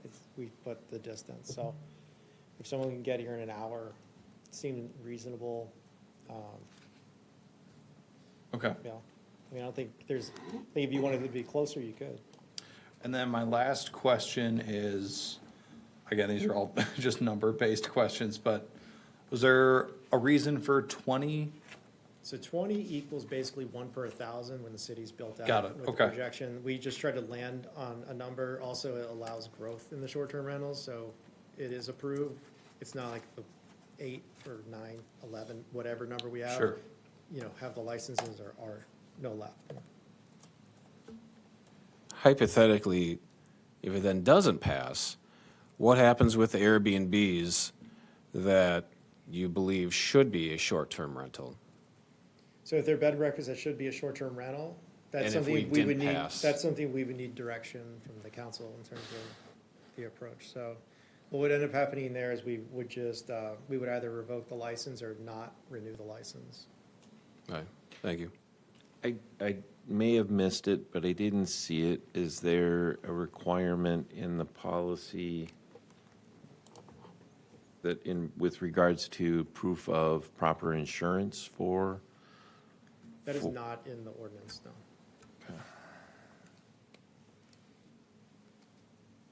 Along those lines, what are your thoughts on that? Is that something that, from a staffing level, would be applicable for a license review? Are there certain types of insurances, whether it's the total amount or a certain type? Yeah, I think we could look at it. The bed and breakfast, Miranda, has license requirements, I believe. Is that correct? Yes. So I think we could mirror the bed and breakfast insurance requirements.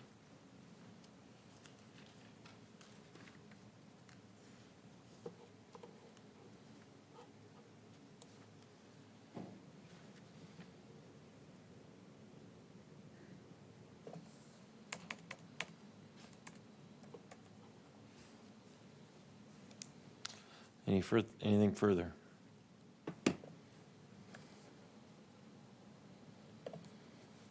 If not, I'll entertain a motion. Motion to adopt ordinance 2026-06, approving the proposed text amendments and fee schedule updates for short-term rentals as presented by staff. Is there a second? Second. Any discussion? I would like to, I was going to offer an amendment. Okay. Councilmember Dragisich. I think allowing them to be everywhere in the city is not the best decision in this council's opinion. I would support more of a compromise.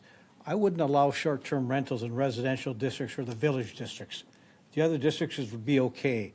I say that because in the two districts I want to exclude, the houses are closer together, and the opportunity for disruption of all the things people talked about, being in a residential neighborhood. You buy a house in a residential neighborhood to have residential, culture. And putting rental units in the middle of that breaks that culture up. In the other districts, where they are, like in the rural districts, are on 5-acre lots. It's not the same type of residential neighborhood as you have in a, residential district where the houses are in 40-foot lots or 50-foot lots. The other thing I would like to see is that the manager or owner must be within a 20-mile radius of the property. If you have a problem, there's a party at night and things are going on, having someone an hour away is too far, in my opinion. And I think that we should also add on that they have to have annual inspections to comply with the code, and we have to add an insurance requirement in there to protect the people who would be using the short-term rentals and not find us in a situation where we didn't require it and someone gets hurt or injured, or there's a fire that happens and burns the house next door. If we don't limit it to other districts, we'd be dragged into some litigation we don't need to be in. Do you have a specific amendment you want to offer? Well, we have to go back to the different sections of the, of the ordinance and make changes. Yep, because it's 3 separate ones, so which one do you want to start with? Well, I would start with, where we look at the districts that are permitted. Make a motion that we, that the permitted conditional and interim use would only be in rural residential, RT, A, RR, RE, MUC, and MUBP. They would be permitted and not permitted in any other district. So just for clarity, it's RTA, RRRS, RE, and then the mixed-use, commercial mixed-use business park? Yes. Okay. I'd like to comment on that. Just a second. We gotta get a second. Sorry. And then there's that section of, Hang on. oh, We're still we on do your- separate amendments, 3 separate? Yeah, Yeah, I think that'd be, probably the best Easiest. way to address yeah. it. Okay, so that would be my motion. I'll second it. So, discussion? Yeah, I mean, I personally, I don't agree with that. I live in the old village. We have an Airbnb 2 doors down from us. I have family, a wife, 1-year-old daughter. I've never felt unsafe there. Honestly, probably one of the quietest houses on the block. It's always well kept. I don't think limiting short-term rentals to certain areas is fair, in my opinion. So I would not be in favor of that. I think it should be not limited to certain areas. I think the old village is just fine. I haven't had any issues with the one Airbnb that's across the street from me. I guess, from my standpoint, I don't know that, limiting it is probably necessary if we're only gonna have 20 in the whole city, from my standpoint. Hello? No, we don't take any comments from the, Okay. in the chambers. Thank you. And I think there are worthwhile amendments to help align various things. I don't think this is one of them for me. Ma'am, I'm sorry. while council's in discussion, there's no comments from the gallery. Thank you. A vote. So we'll take a vote on the amendment for limiting short-term rentals to certain areas. All those in favor say aye. Aye. All those not approving say nay. Nay. Nay. Amendment doesn't pass. Your next one. Well, given that one didn't pass, I'll let someone else make the others. All right.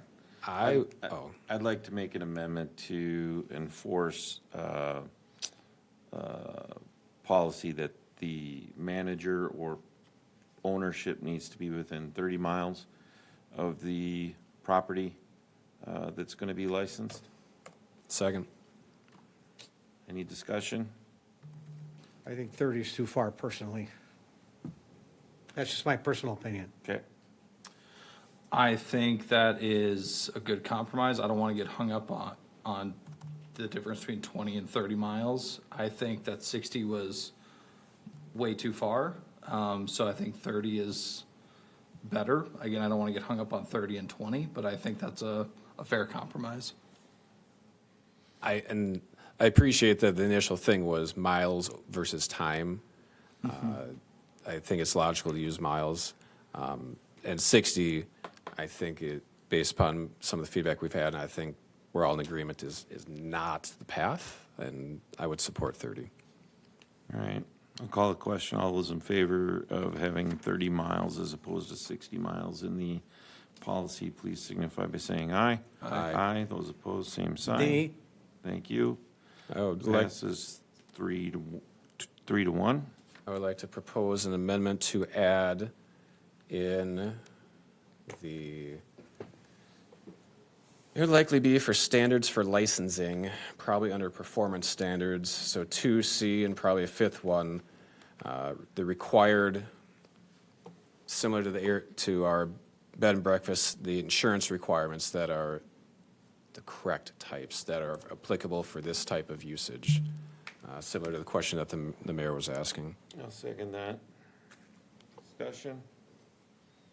Again, we already do it for bed and breakfast. We know it's required for other usages of residential properties where there's a additional revenue such as daycares. There's specific insurances they have to use, so I think this is very I think it's typically an additional rider on their insurance for the house insurance, so I think it's fairly easy to get and should be required by the property owner. All those in favor? Well, they're gonna do what they're gonna do. All those in favor of adding a performance standards for C, the requirement to have appropriate insurance for short-term rental? Please, if you're in favor of that, please signify by saying aye. Aye. Opposed, same sign. Hearing none, that should be added to the policy. I would propose an amendment under Section D, maintenance standards, paragraph 2, that would require annual maintenance inspections or annual inspections for conformance to our city codes and the International Property Maintenance Code. I second that. Question on that, Councilmember Dragisich, does it indicate who has to do the inspections, or do we need to add that maybe? Their respective representatives. Okay, all right, Those will be made by the city, the inspections, yeah. yeah, okay, And the only thing that's changing is the frequency, not Yes. any of the language. Okay. all right. I'm cool with that. All those in favor of the amendment to frequency of inspections, please signify by saying aye. Aye. Right.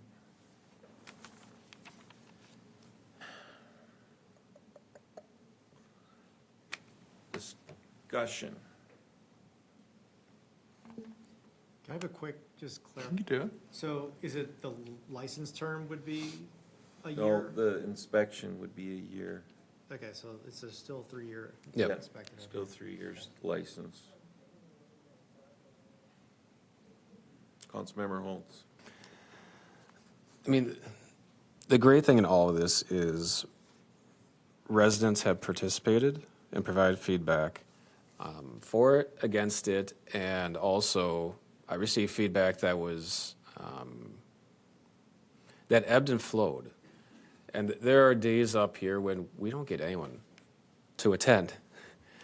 And it's sad because some of the things we do are kind of boring and dry, but we're trying to represent how the city is operated, what things that affect the lives of residents and our businesses. We're all residents here. Like we're trying to do the same thing that all of us in the room are. We're trying to raise our families and create a city that we want to be proud of. And it was interesting. We received a great deal of feedback, especially by email. Received phone calls and texts too. I did not respond to everyone. My apologies for the couple of people I didn't get to today. But one of the things I asked for many people was, thank you for this. Can I ask a clarifying question? The Planning Commission recommended this with several restrictions.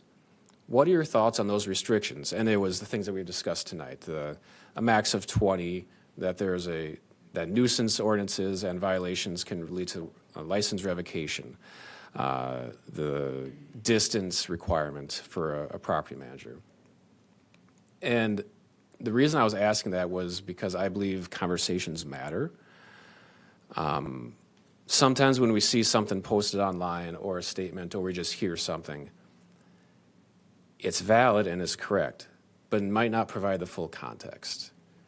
And I say that because many, many people, upon hearing that additional context, said, you know what, that is reasonable. A couple said, no, I still don't support it.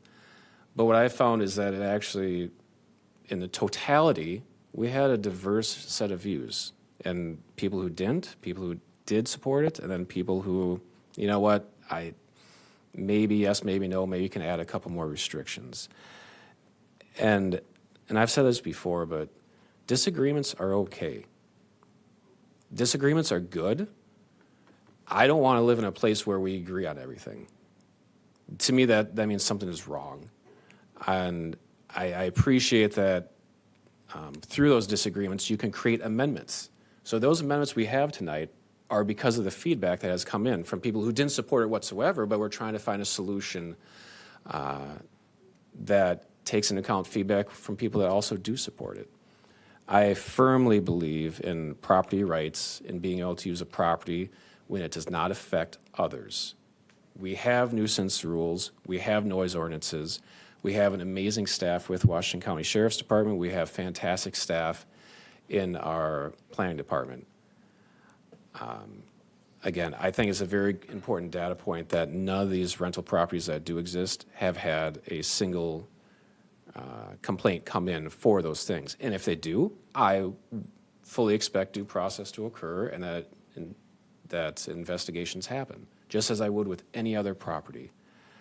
I don't believe that a max of 20 households out of 5,400 has any statistical impact on housing prices.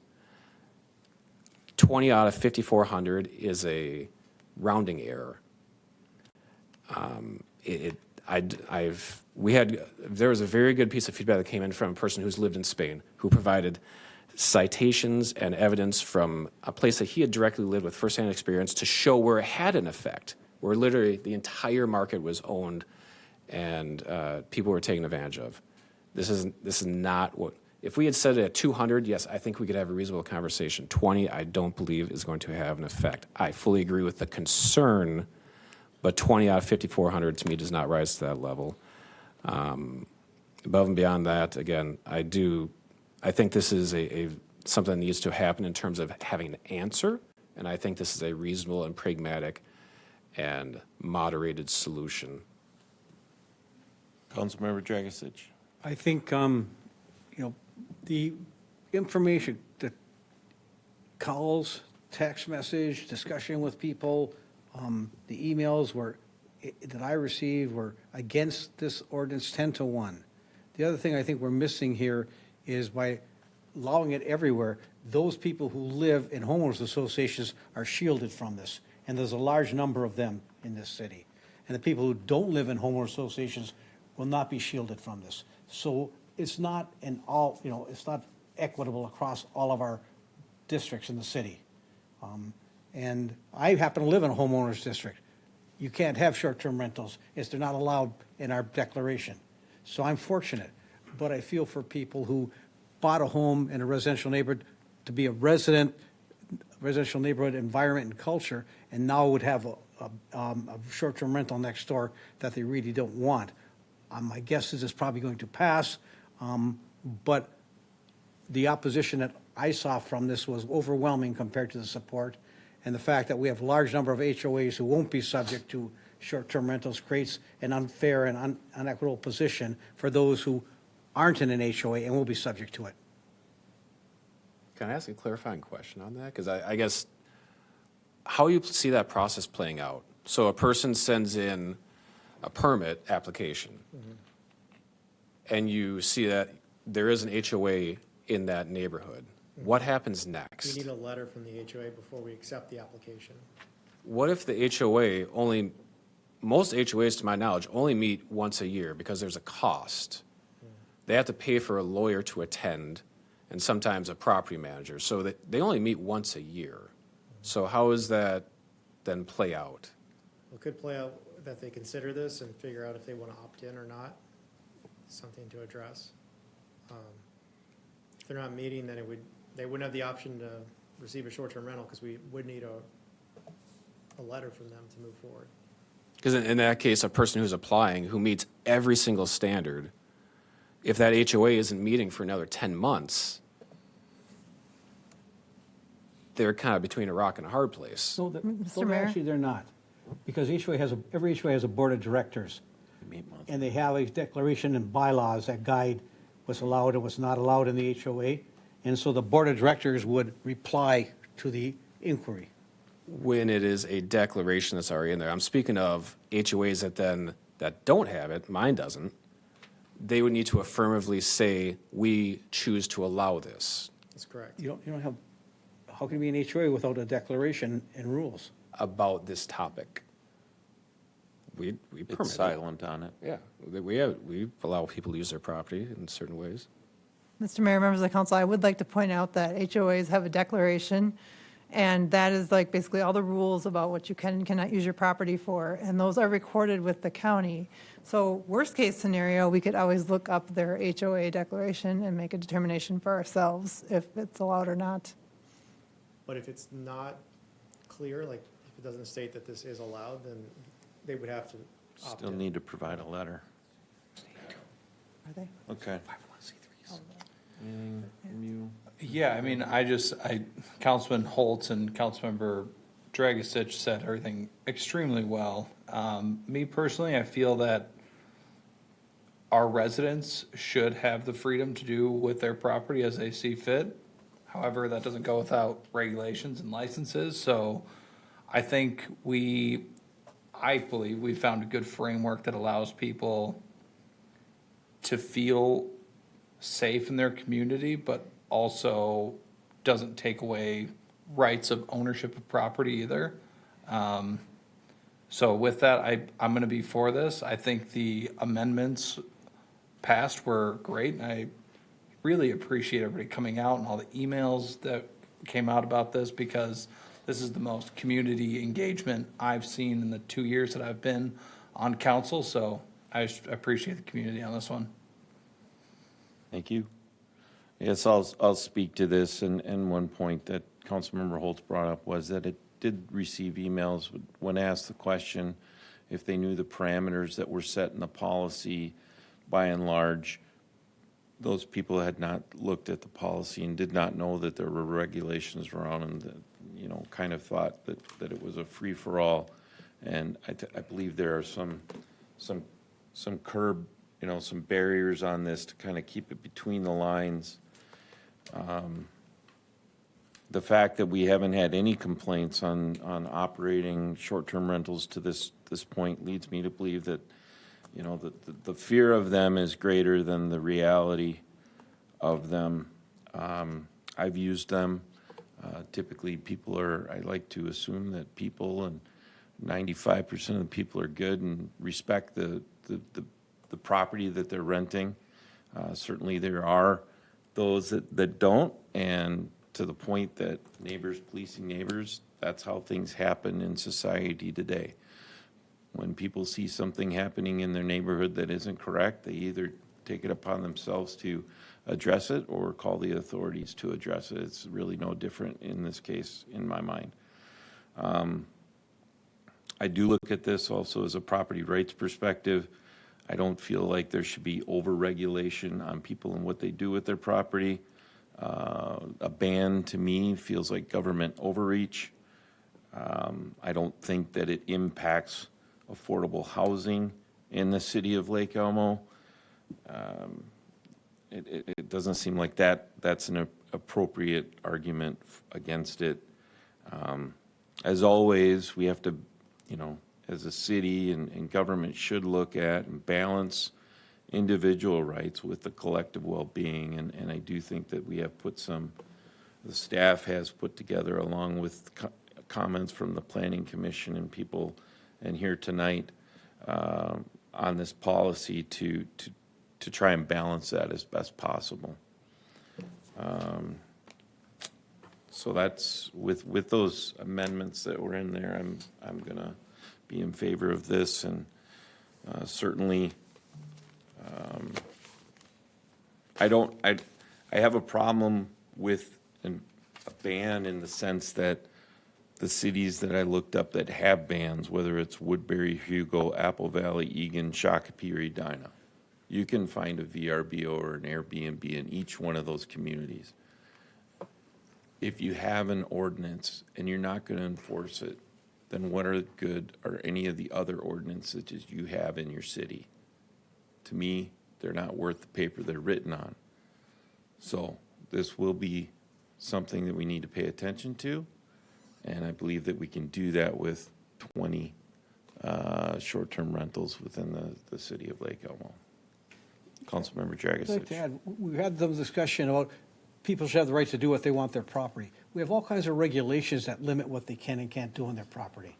You can't open up a business on your property. It's my property. If I can have an Airbnb or a short-term rental, that's a business. Can I open up a butcher shop? We have regulations, all kinds of restrictions what people can and can't do on their property. The fact that it's your property doesn't give you the right to do anything you want with it. And so that argument just falls short. We have a city code that's 500 pages that tells you what you can and can't do on your property. So to say it's my property, I should be able to have short-term rentals if I choose. If we're going to take that position, then let people do whatever they want on their property. I'll pile junk cars in my front yard. It doesn't bother anybody. It doesn't cause any harm to anybody. It's my property. Why can't I do it? Why can't I open up a business and sell pizzas out of my property? It's my property. I think you know that argument doesn't stand true, and that if you're causing harm to your neighbors, in case this policy does address that, as far as loading junk cars on your yard, whether you live in an HOA or not, that's not possible. And I live in an HOA. There are things that I'd like to do on my property that I'm not allowed to because of the bylaws and but I chose to live in that community, right?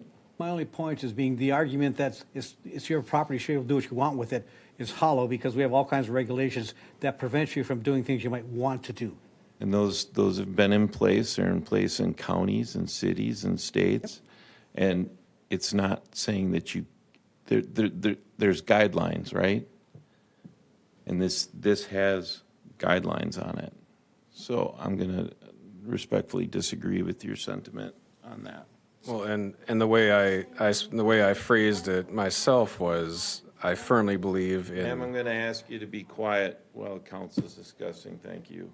And the way I phrase it personally, because I agree with property rights with a reasonableness that does not harm others. So, as an example, we have multiple businesses in my neighborhood. There's multiple daycares. There's multiple people who run they are insurance agents. Their home office is in their property.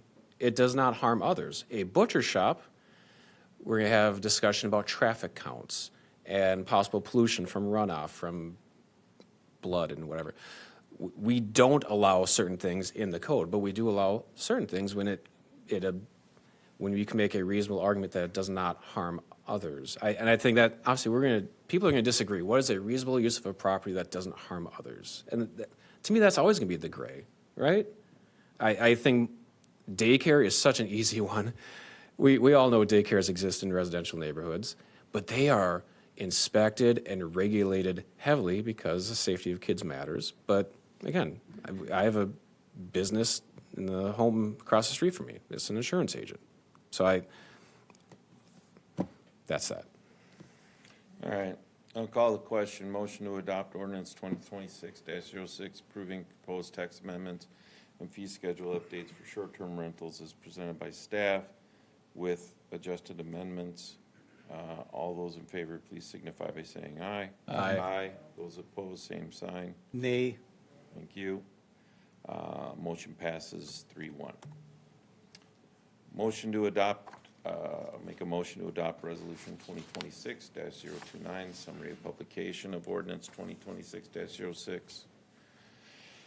As this is a resolution that calls for it just to be published, I'll call the question. All those in favor? Mr. Mayor? Yes. You need a motion, and we will Oh, I need, need a second to my Second. motion. motion and second, and then, just so everybody knows, we do need 4 votes in favor of this, or we're going to be publishing the whole thing. Right. Motion to adopt resolution 2026-029, summary of publication ordinance 2026-06 with a motion by myself, a second by Councilmember Holtz. All those in favor, please signify by saying aye. Aye. Aye. Opposed, Nay. same sign. So you want us to print the whole thing? So everybody knows exactly what it is. All right. No questions. Got it. So we'll be printing out the whole thing. Next item of business, if somebody could let Mr. Hearn know that that item is complete. We'll take a short, what do you call it? Point of preference, 5-minute recess. I'll try and keep this presentation relatively brief for you since you know a lot of the facts of this property. But just to jump right in, we are looking at a preliminary plat, a rezone request, and variance requests for the High Point Crossing development. So the location of this project is shown on the screen. This is a property that's just over 78 acres. Formerly, the city did review and approve an OP-PUD development on this property in 2024, which had 65 residential units on an open space development. Since that time, the developer identified issues with the community septic system that led them to reevaluate the development proposal for this property. Now is proposing a 18-unit development with individual treatment on these home sites for septic. So the developer, just as a refresher, is Rachel Development.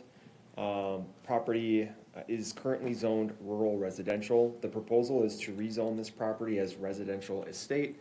That is a zoning district in the rural districts or rural areas of the city that will allow for this form of development. It is consistent, though, with the 2040 comprehensive plans guidance for this property, which is rural single family. You're looking at that 18-unit single family development being at a gross density of just about 0.23 units per acre. And just as we discuss this site, just as a refresher, the development to the north is called Lake Elmo Heights. The development to the south is called Torrey Pines. This project is between those two developments and is bordered by Oakdale on the west and the Park Reserve on the east.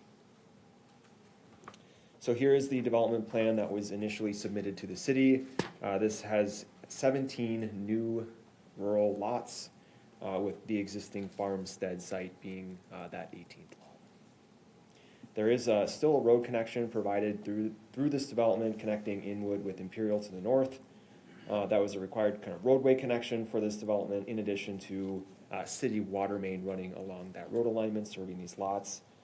There are a couple of different storm water ponds and infiltration basins that are located on this site. It's a little bit challenging, I would say, topographically, so that those stormwater ponds are located accordingly. I have just switched the slide, and it's kind of hard to tell, but there is a a plan that is a little different on this slide. I'm just noting that the developer has resubmitted project plans in response to comment memos that were received and from city staff. And so just acknowledging the fact that the city is currently reviewing a revised plan set that's addressing or seeking to address a lot of those city comments. So that review is currently underway, and I'll be presenting what staff's review has been of the prior plan. There aren't many differences, but there are a few if there are questions. So just from the land use point of view, you can see on the screen the zoning map on the left. So the zoning would change from rural residential to residential estate. Residential estate is consistent with those zoning, the zoning for the developments that are both north and south of this proposed project. And you can see the future land use map, that is not proposed to change. There are 3 variance requests that are included with this preliminary plat. The first one is a variance to the front yard setbacks for these single-family lots.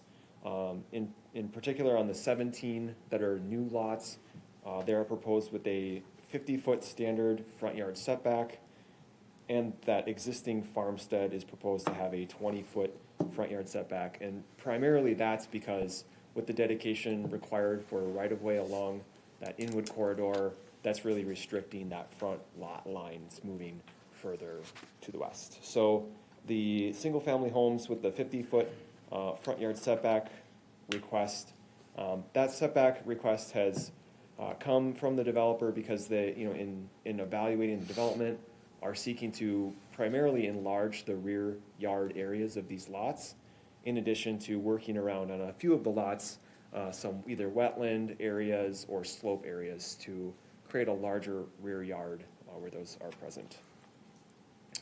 For the landscaping variance that's requested, the developer is looking to have a flexibility from essentially 5 trees per disturbed acre to about 3 trees per disturbed acre.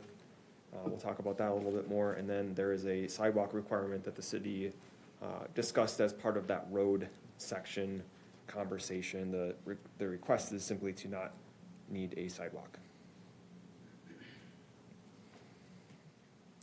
So with preliminary plats, we review against a number of standards. Those are shown on the screen here. I'll move right into the zoning review for what I will call bulk standards. That's the things like lot area, setbacks, etc. This is fairly straightforward from that standpoint. The lots are all generally meeting all of those zoning standards. Again, there is that front yard setback reduction request. There is one unique standard in the residential estate district, and there's basically you have to be able to fit a 250-foot in diameter circle within the lots. All of these lots do comply with that standard. So just a note for you on that. If there are questions, we can come back to that slide. On the screen now is the landscaping, or actually the tree removal plan that was submitted with this project.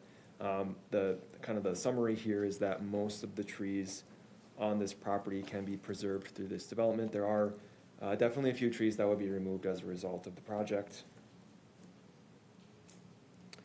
And here's that landscaping plan. So the landscaping plan shows the required street trees that you can see they're actually in the front yards along the new proposed rural street. But the developer is also proposing to have the additional 3 trees within each lot planted by the builder. So there is definitely landscaping coming into these lots. The Planning Commission, we'll get to their recommendation in a few slides here, but essentially the Planning Commission discussed that they were comfortable with the flexibility. One of their findings was that this is a rural development. The disturbed acre tree requirement has primarily been applied to more urban sewer developments, and so that was one of their findings. Another finding was just that they expect that the future property owners will be planting more trees where they desire.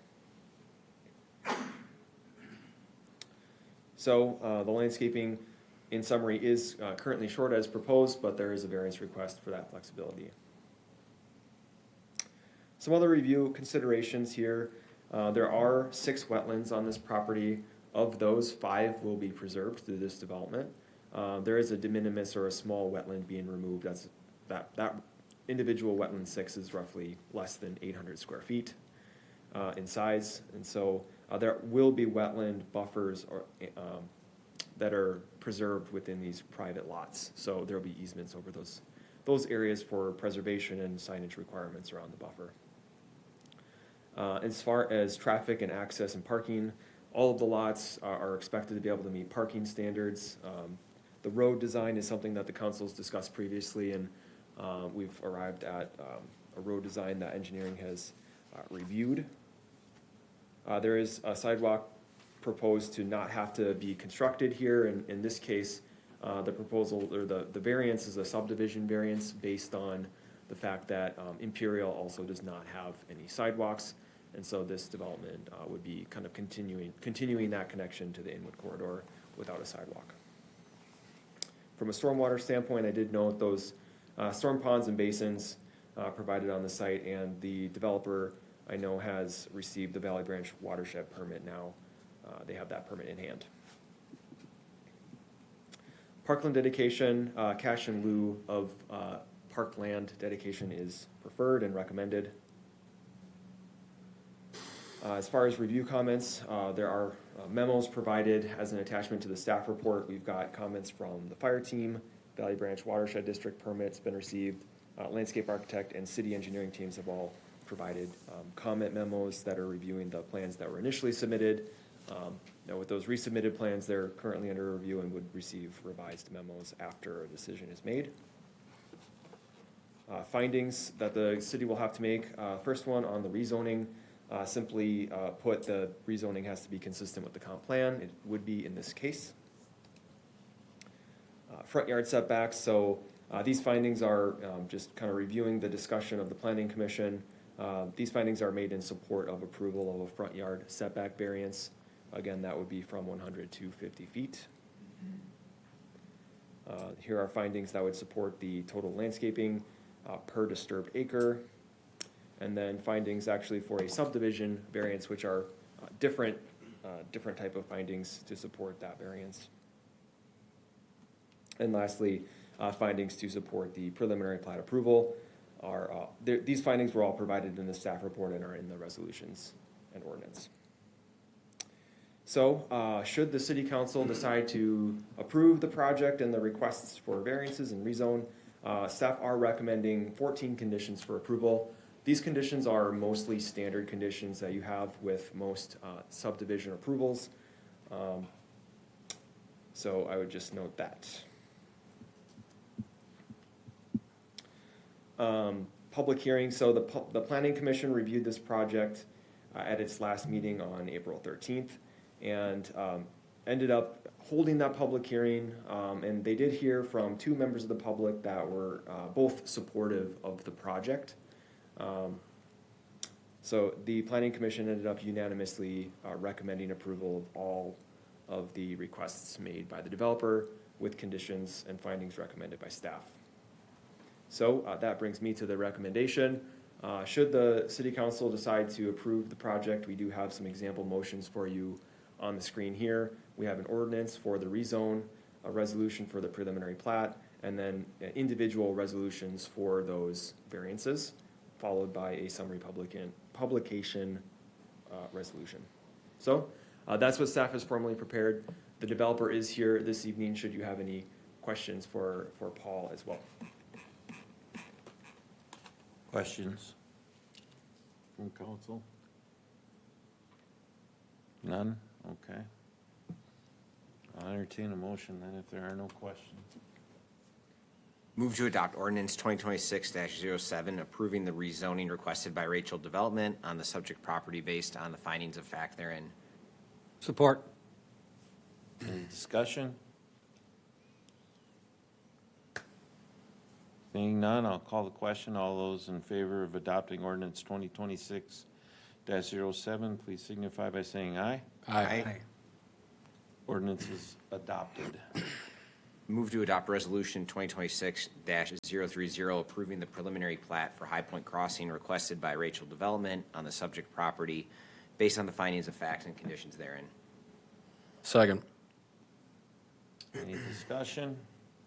I'll just maybe quick on this one and the next one. I just want to go back to, I think some of the work that we've done on the OPPUD, in making this work. You know, in the end, for these things to happen, the economics of it have to work out. And I think we've seen that some of the changes that we've made in that OPPUD has helped us move in the direction where these can work, which I personally am really excited to see, because I think this does fit really well with the area, even relative to some of the earlier proposals. So I'm just very excited to see that financially that this can make sense, and I hope that this can be used in other areas as well. And I hope that this can kind of be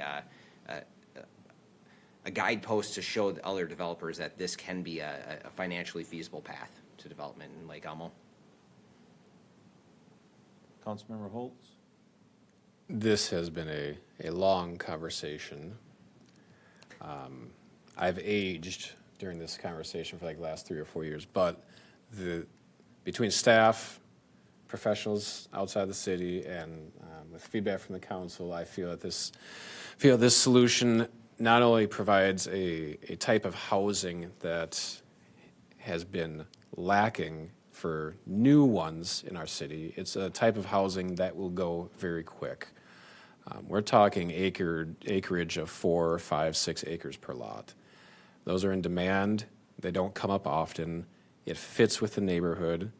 Some of the parcels will be larger than neighboring ones. It'll be a very gorgeous place. It'll also be a very high-value neighborhood, and I fully support it. It'll be a very good asset for the city, for residents, and the market will definitely support this. All right. There's nothing else. I'll call the question on Resolution 2026-030. All those in favor, please signify by saying aye. Aye. That Resolution 2026-030 is adopted. Move to adopt Resolution 2026-031, approving the front yard setback variance. Resolution 2026-032, approving the landscaping variance. And Resolution 2026-033, approving the sidewalk. Excuse me. Say that twice. Resolution 2026-033, approving the sidewalk variance for High Point Crossing is requested by Rachel Development on the subject property based on the findings of fact and conditions therein. Second. Any discussion? Just again, real quick on this, I think we've spent years providing variances to developers for them to be able to have higher capacity, develop at higher rates. I'm more than happy to make these variances work for a situation where we've been able to bring the population density numbers down with this. So I think they're all very reasonable.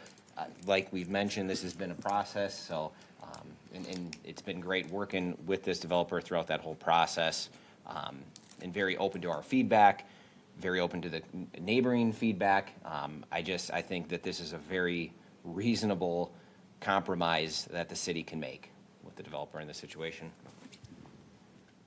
I will say that the staking was out on this property, and as far as the setback variance, I went to look from edge of roadway off center line along with Councilmember Dragisich on this piece, and we looked at the 100 feet versus 50 feet, and to be honest, it didn't seem like 50 feet was really out of line, so just doing a little homework on it, and appreciate the opportunity to take a look at that.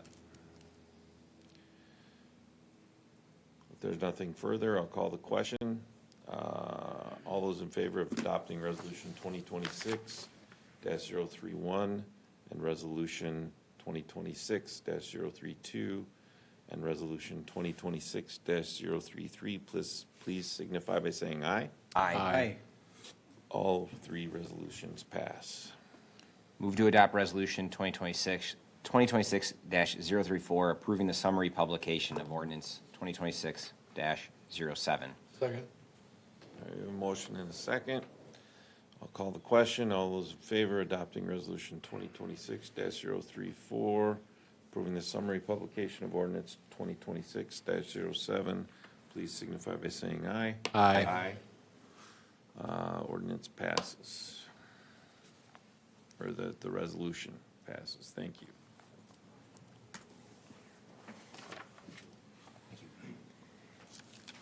Next on the agenda is approved cooperative cost share agreements with Washington County for the Trunk Highway 36 and CASA 17 Lake Elmo Avenue interchange and South Frontage Road improvements. Mr. Griffith.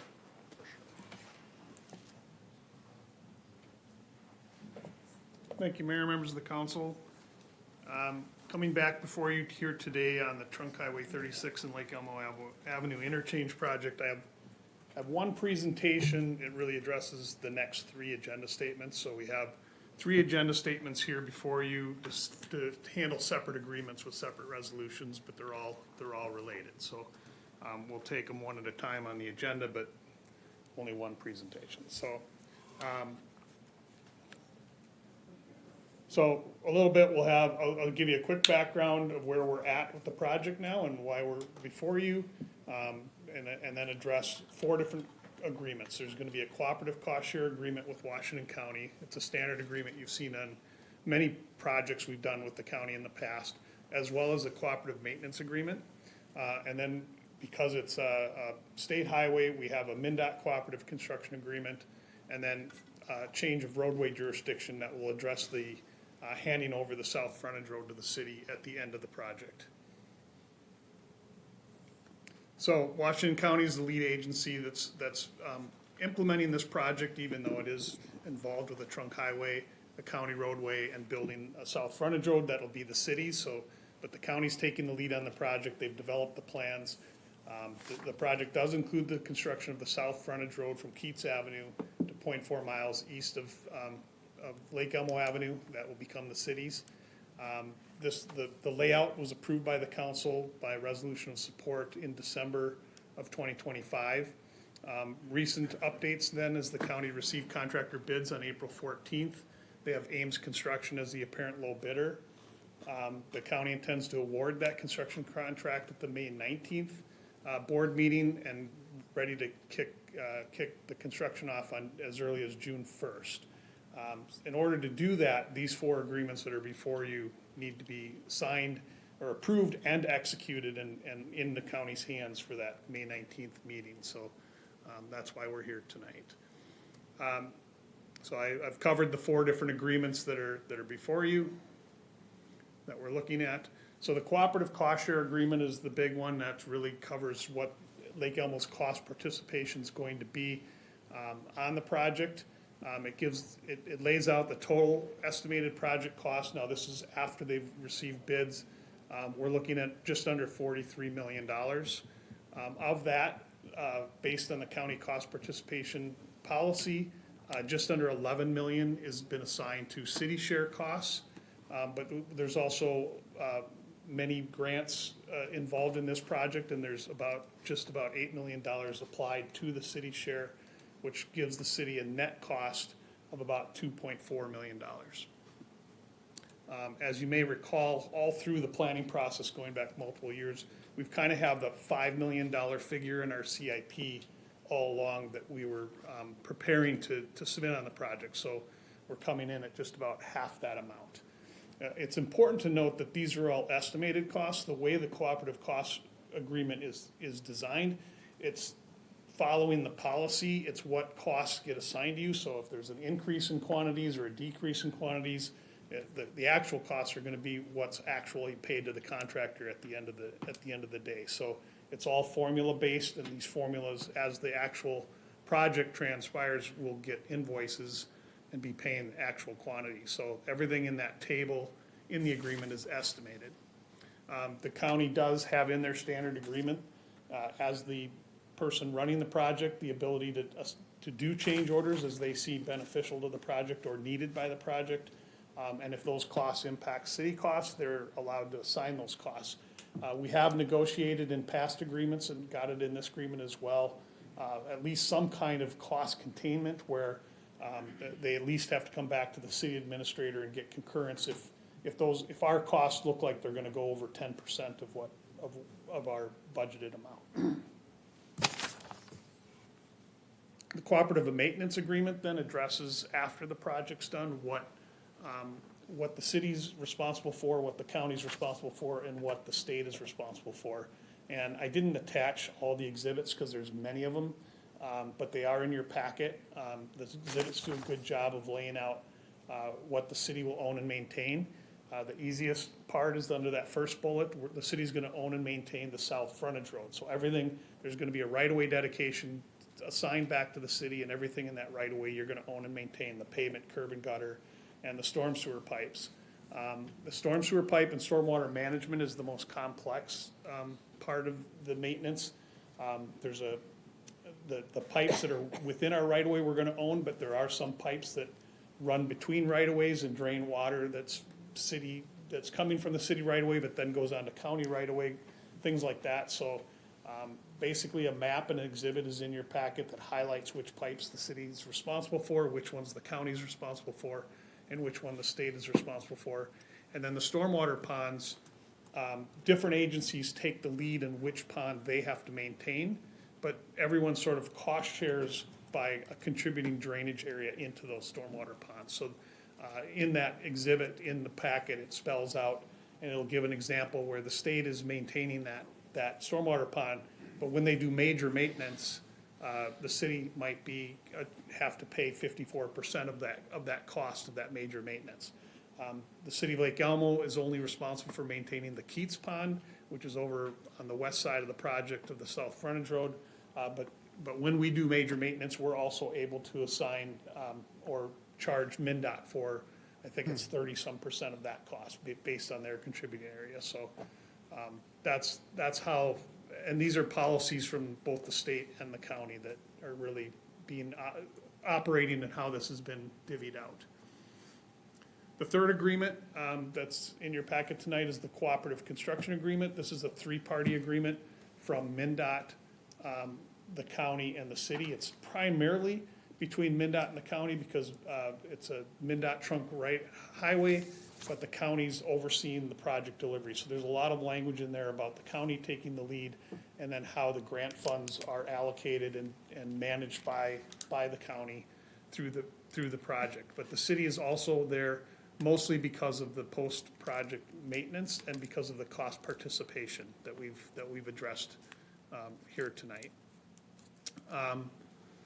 Then the last part that's in, this is also in this agreement where it addresses the performance measure monitoring. As you may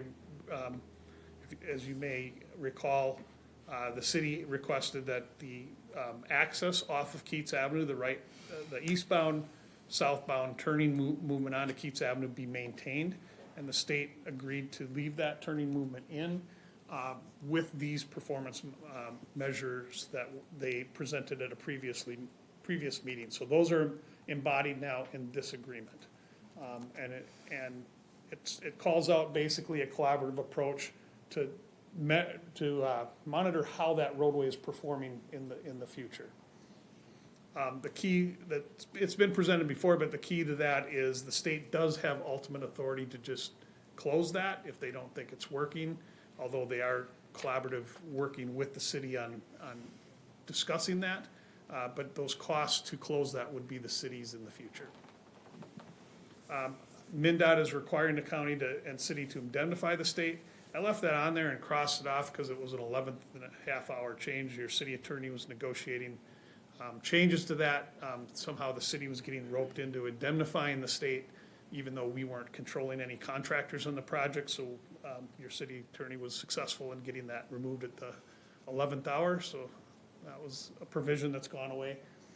And then again, this is sort of repetitive because it's also in the county agreement, but this agreement really spells out that storm sewer and stormwater management maintenance allocations. And then the last agreement is the change of roadway jurisdiction agreement. So this is an agreement between MnDOT and the city. It's not, the county's not party to this one.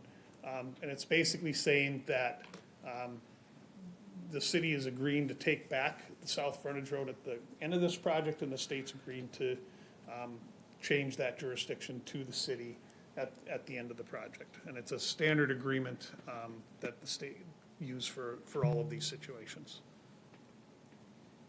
So with that, Your options tonight are approve the project agreements as presented, or if there's anything that you identified in your review that you're looking to have revised, we would have to take that back for further negotiation with the state and the county. The only caveat there is because this is such, coming at you so late, any contract revisions or negotiations at this point would likely delay the start of the contract, the construction. And those delays, cost would be attributed to the city? Likely, yeah.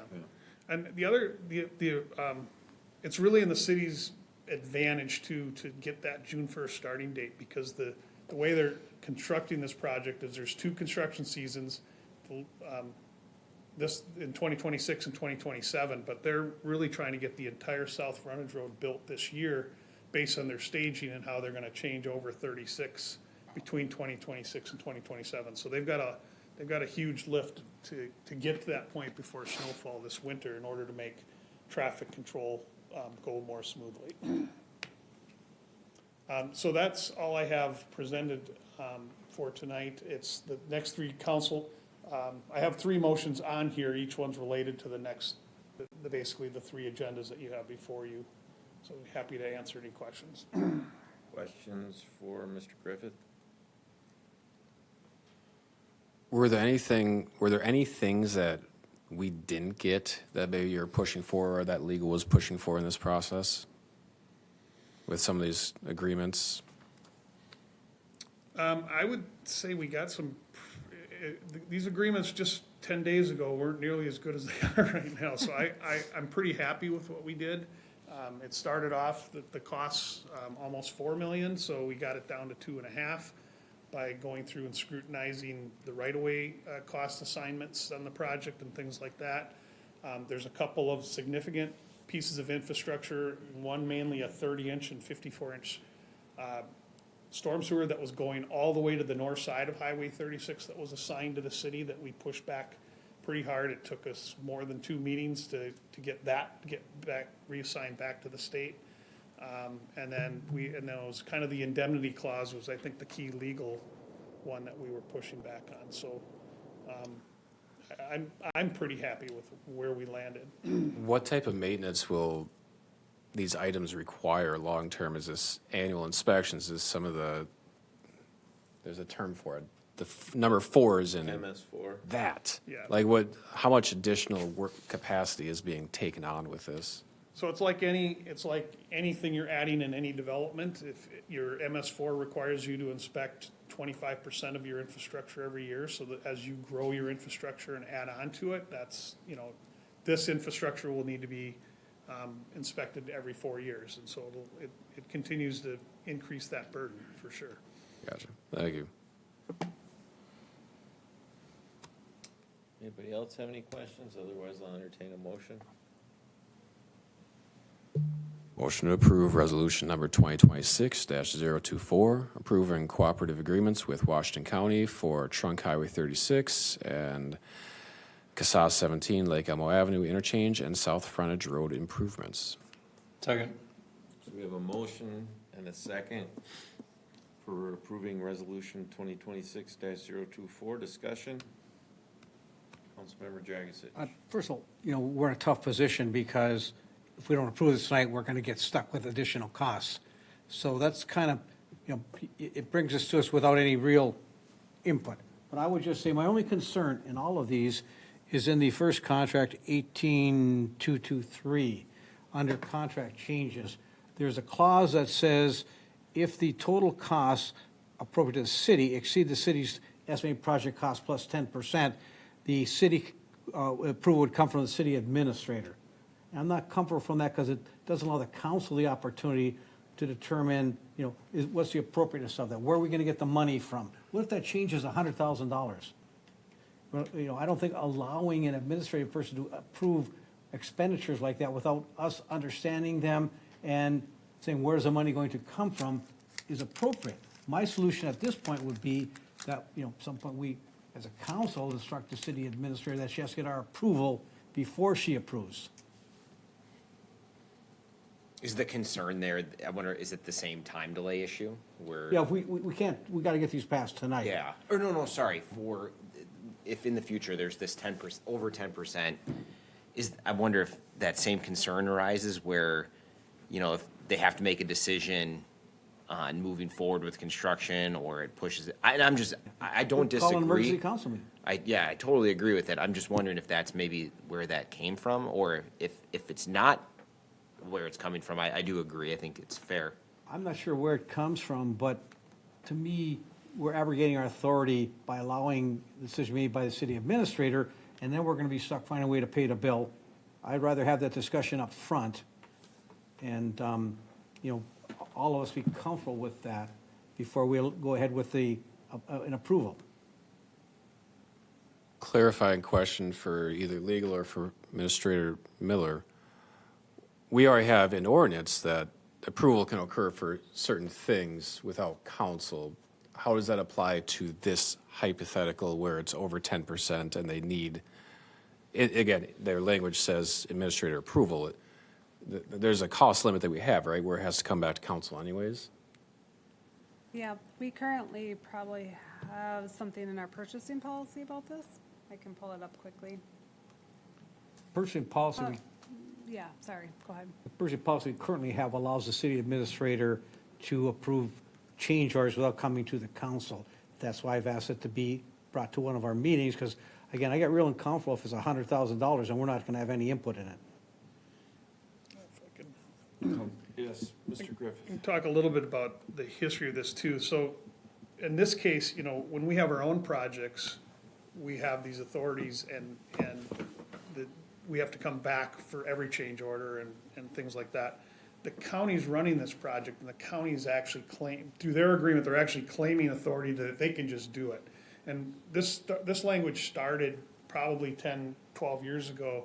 Our early projects with the county, we were pretty frustrated because we don't see monthly bills like we run monthly bills with the contractors. We see a bill from the county maybe every quarter, or sometimes 6 months go by or a year goes by. On some of the early projects, we didn't get a bill from them till almost 6 months after the project had finished, and all of a sudden we were over budget by $10,000 or something like that. So us putting this language in there is us trying to get the county to track those costs closer and pay attention to that, and they're forced to come to us when they see that we're gonna run over. That was kind of how that was originally designed. We're bringing it to you in this contract now because we were successful in getting it in previous contracts and getting it through their legal before, so we ran with the same language. Granted, this project's a much bigger scope, so that 10% is a much bigger number than when our cost share is maybe 200,000 or something like that. Is not the county, don't they have to turn over an invoice every 30 days? Yeah, but they don't have to invoice us every 30 days. So Do we not have regular contact on state projects, county projects that they're involved with, that involve us? Yeah, we have regular contact, but they're paying their contractor, but they're not necessarily running it through their spreadsheet of allocating whose components there are. And they don't put invoices on a regular basis to us. It's certainly not monthly. It's sometimes when the higher construction activity's happening. Yeah, I know there's different We'll get them more groupings frequent. for costs associated with the different, you know, whether it's water or Yeah. whatever, and they come from different pots. But my experience is all that was figured out on a monthly basis from my previous professional experience. Yeah. And so I'm a little amazed that that's. Yeah, they've never invoiced us monthly, and like I said, in the early, years ago, it's gotten a lot better, but years ago, it was, we were getting very delinquent. But is that, I would think that that's something we could request from the. Yeah. I mean, we're paying for contract administration on the Correct. project. We're a portion of that payment. So certainly Kimley Horn, that's gonna be performing that, should be able to also give us information related to what's being accounted for in quantities associated with our costs. Right, but our share of the construction costs are only 500 some thousand, so it's, the lion's share is right-of-way costs. Right. The other part is the engineering costs, and so that's what I mean by they don't, when they invoice us, they do all of them together, and so they're Not waiting for. worried so much about the invoice, but keeping track of what the costs are. Yeah, As they go on, associated with items that we're cost participating in. correct. And as it looks like, you know, So that's the point of that language, is that we have some kind of a, you need to monitor these costs and you need to keep us informed. And there's a threshold where you need to be coming back to us for approval. I mean, we're spending 15% of the construction engineering contract administration, rough number, over 373,000. I don't think it's beyond our scope that we could be in touch with the contract administrator to make sure we're informed about costs as they happen. So Just my 2 cents. hypothetically, if they have a 9% increase, they, in this language, they can assign it to us. Yep. Doesn't require our approval. Right. It's not going to Administrator Miller. It's going to come to council because we're going to have to figure out where the money's coming from. Well, yeah, that's probably something for are we in discussion? Yeah, we're No? discussing. Well, Okay, so in our budget, right, we've accounted in our CIP for 4.5 million. Yeah. So we're at 2.4. Yep. I don't think we're gonna need to figure out where $100,000 is coming from. From the CIP. From the CIP, and I certainly don't see us spending 100% increase in change orders. That would be a problem. Knock on wood. So, I guess that's my 2 cents. We carry contingency in all of our projects for that very reason. You get your bids, you don't lower your budget to that exact number because you're gonna see some changes. And this language is about the projected cost plus 10% contingency. If we go over that, is what we're talking about. Right.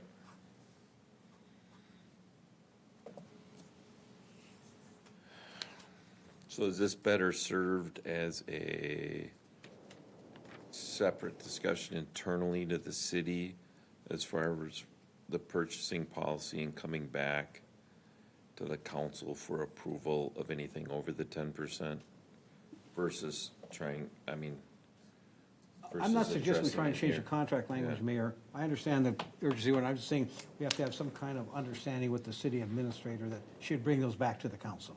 Sure. And I think we can do that.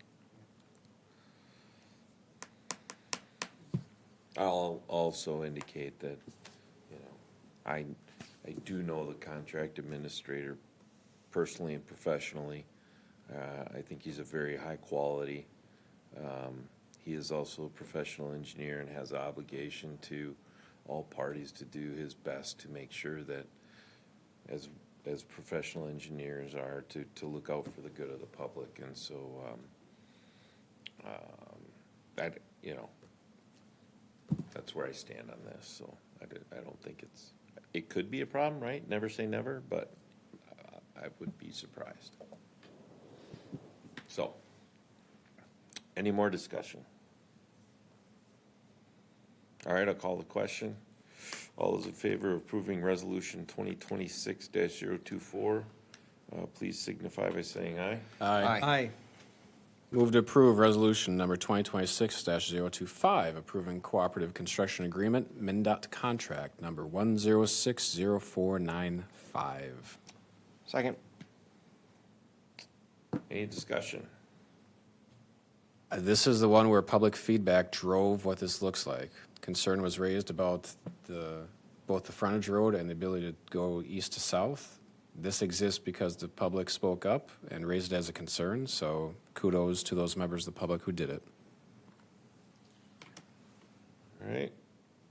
I'll call the question. All those in favor of resolution 2026-025, please signify by saying aye. Aye. Resolution is approved.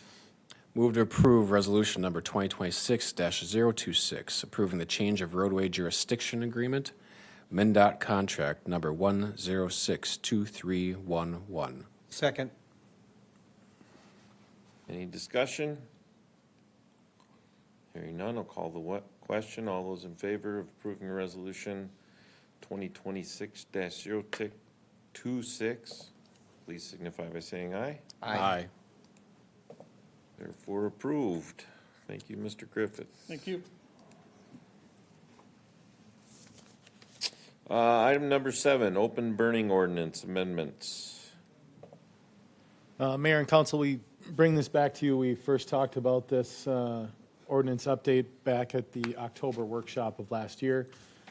We wrapped up last year's burning season and slowly worked into this year's kind of permitting season, looking at some options that you recommended from our workshop.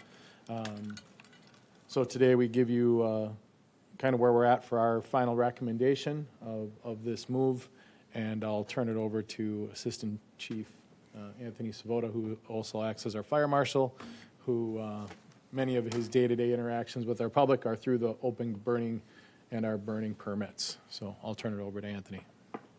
Thank you. I intend to keep this brief so we can move along with our evening. So tonight we're talking about the open burning ordinance update. Just a little bit of background about our current open burning ordinance. We last revisited this with you as a council in April of 2022.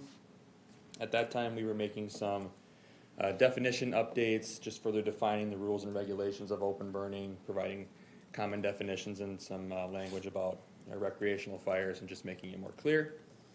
Since then, we've been reviewing the open burning ordinance, 2022 through 2025, and have identified some operational and community concerns.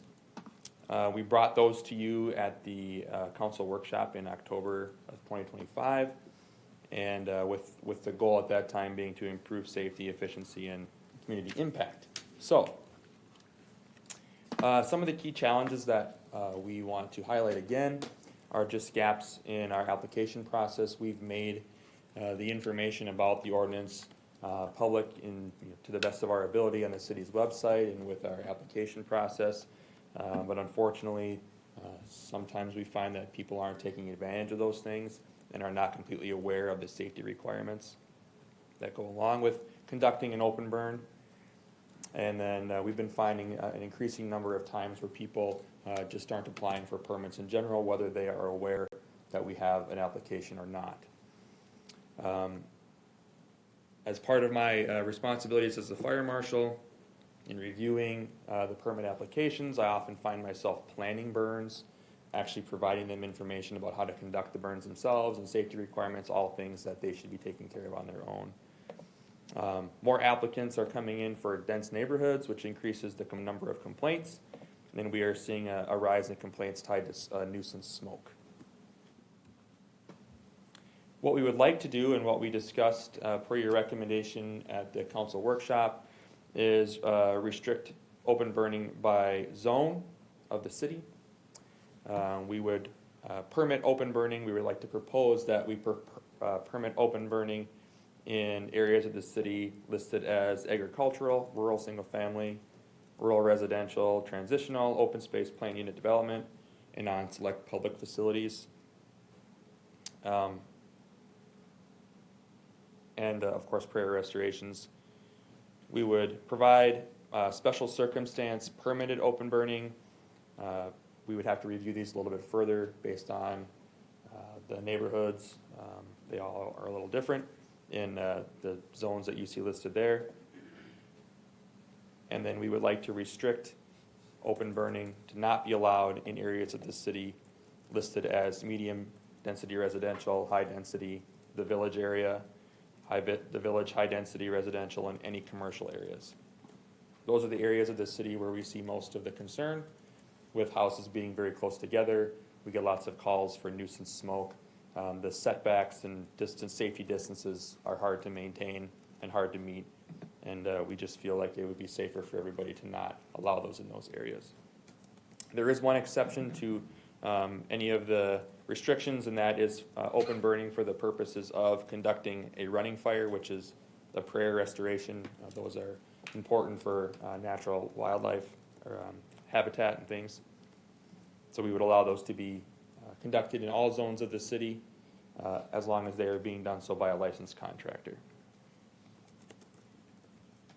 I want to note on this slide also, it doesn't mention it here, but this does not affect recreational fires in any way. So the 3x3x3 campfires that you would typically have in your backyard for the purposes of socialization would not be impacted in any way. So again, our recommendation to you, based on the feedback that we received from the October 14th, 2025 council workshop, is to restrict open burning in the city to areas zoned as those that we mentioned. We would give all consideration to areas that we want to have those special circumstances, and we would continue to allow prayer restoration and land management fires as they are conducted by a licensed company. We just have another graphic here that it's a different way to look at the what's allowed, the special circumstance, and what we're proposing to prohibit. And then I have the recommendation for the ordinance, to adopt the ordinance in front of you. And I have time to answer any questions if you have any. Councilmember Holtz. Thank you for that. It's good info and appreciate the codifying that into being useful updates. I guess my question would be, what would be special considerations at the time for low density residential? Like what would be something from your standpoint Sure. that would come into play? So we have some areas zoned to the city. If I'm on the right slide here.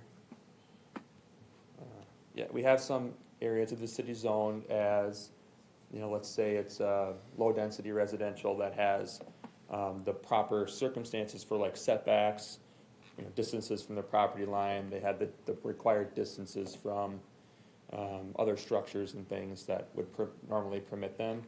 Or if there's special circumstances like beehives, for example, that's listed specifically in our city ordinance as an allowed reason to have an open burning permit. So we may, under special circumstance, issue them a permit to take care of their beehives. Gotcha. Thank you. Any other questions?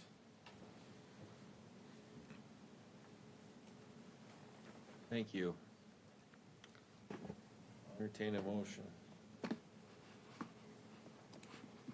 Move to adopt ordinance 2026-05, approving the amendments to 1 ordinance 512 for open burning.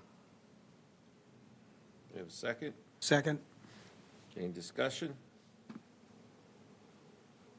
Thank you for coming back with this, with the recommendation. I appreciate it. If there's nothing else, I'll call the question. All those in favor of adopting ordinance 2026-05, please signify by saying aye. Aye. Aye. Move to adopt resolution 2026-027, approving the summary publication of ordinance 2026-05. Second. I'll just call the question on this one.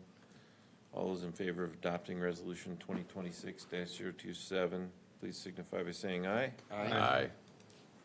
Resolution's passed. Thank you very much, Mr. Svoboda. Thank you. All right, item number 8, RFP for sports complex and Central Park master plan.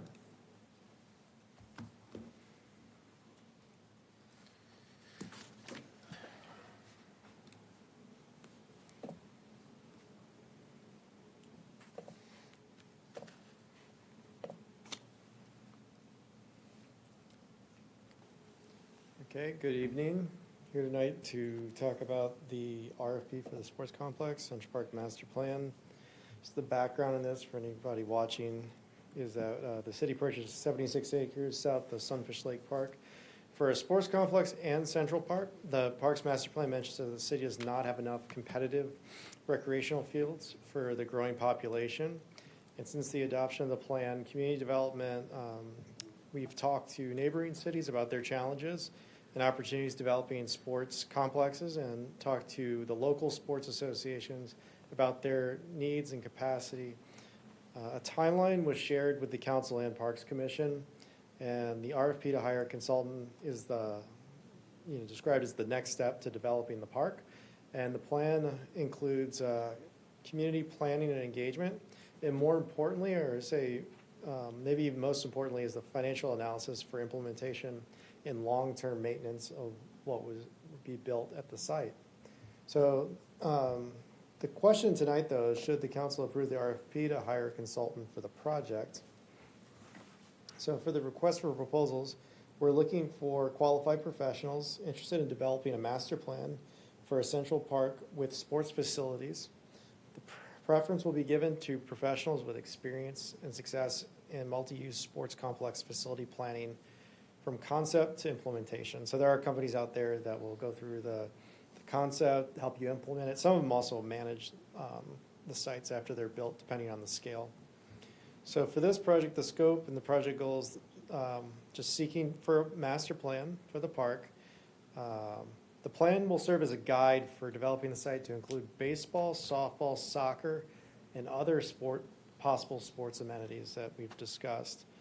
We also want other features that were identified in the park's master plan and the comp plan to be included during the community engagement and should be considered and evaluated, including analysis of appropriate revenue generating scenarios. So if something comes up, we also want them, seems like a good idea, let's go ahead and look at whether they can generate revenue or if they're gonna cost considerably to maintain. So task 1A is the specific analysis of the sports facilities scenarios for the park. So this would include the programming, the space needs, and the financial analysis.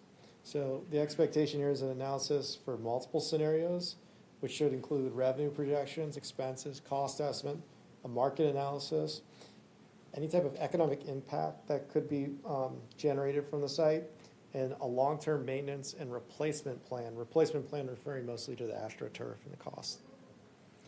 Task 1 continued is the primary focus of the plan is to determine the type of sports complex to be constructed.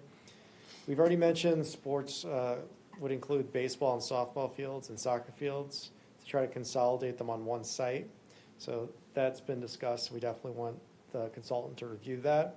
The scenario should include, for example, number of baseball, softball fields and soccer fields, the field surface, artificial turf or grass, and different scenarios. Sometimes just the turf is in the infield for a baseball field, for example. Staffing and partnering with sports associations. So I spoke with many sports associations, and there are a few that are interested. So it's really drilling down on what kind of partnership the city can have, what kind of the partnership and the level of commitment financially that they can bring and how that could be structured. Also, the scale of the facility is important. Is this a tournament level facility? Is it more of a local? That drives the features like field lights. Also, the scale of the facility will, affect the financial analysis in terms of revenue generation. And then the amenities, right? Locker rooms, concession stands, storage, restroom, shelter, seating. That all changes based on the scale. So task 1B is analysis of other sports and non-sports amenities as is determined after community engagement. So this whole process through community engagement, we'd be looking at this. This would also include a financial analysis, revenue projections. We want them to identify if it's a good idea comes through, but it's a substantial maintenance cost. Let's identify this so we know what we're on the hook for. So task 2 is the community engagement. Basically, we're going through a process that would develop. So based on tonight, Polco, the idea would be develop survey questions for a national community survey using appropriate analysis and recommendations. So what I heard tonight, I just want to make sure is open question to the council, is that we want to make the polling through the NCS, which is, what's the word, where they send it to a certain group of people. We want to include that in this process with the sports field so we have a better idea of what the community wants at the location. A web page dedicated to the project, updates to appropriate city commissions, town hall special events, and city staff and project team coordination. So just real quick, NCS, this idea is to have this run concurrently, correct? Okay. I believe so. Okay.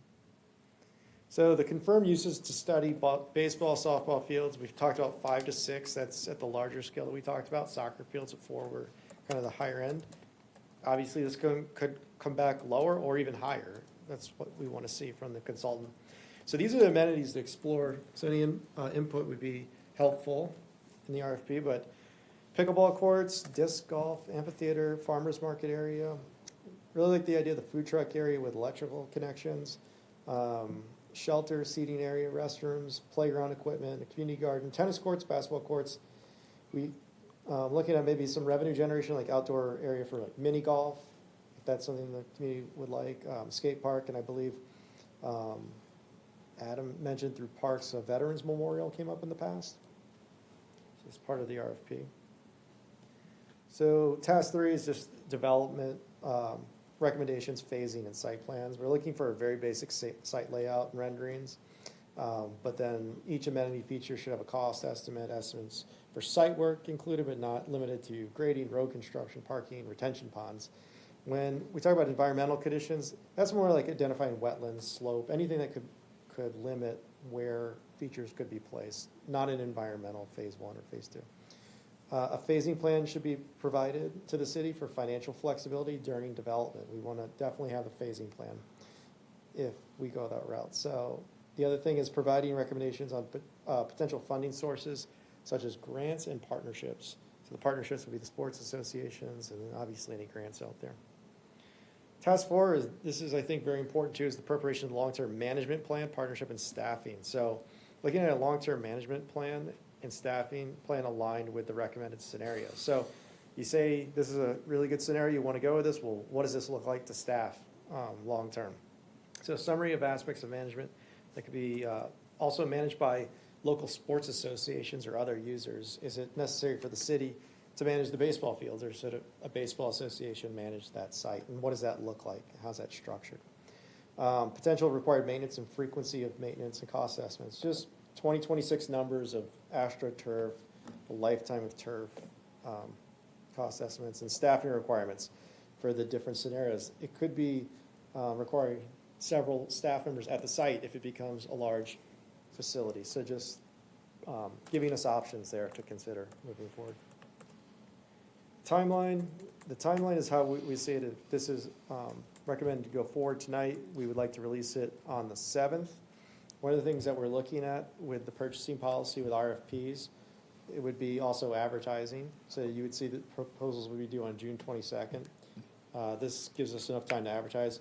Currently, we are proposing to advertise online on our website and then with through LMC. And that's it for now.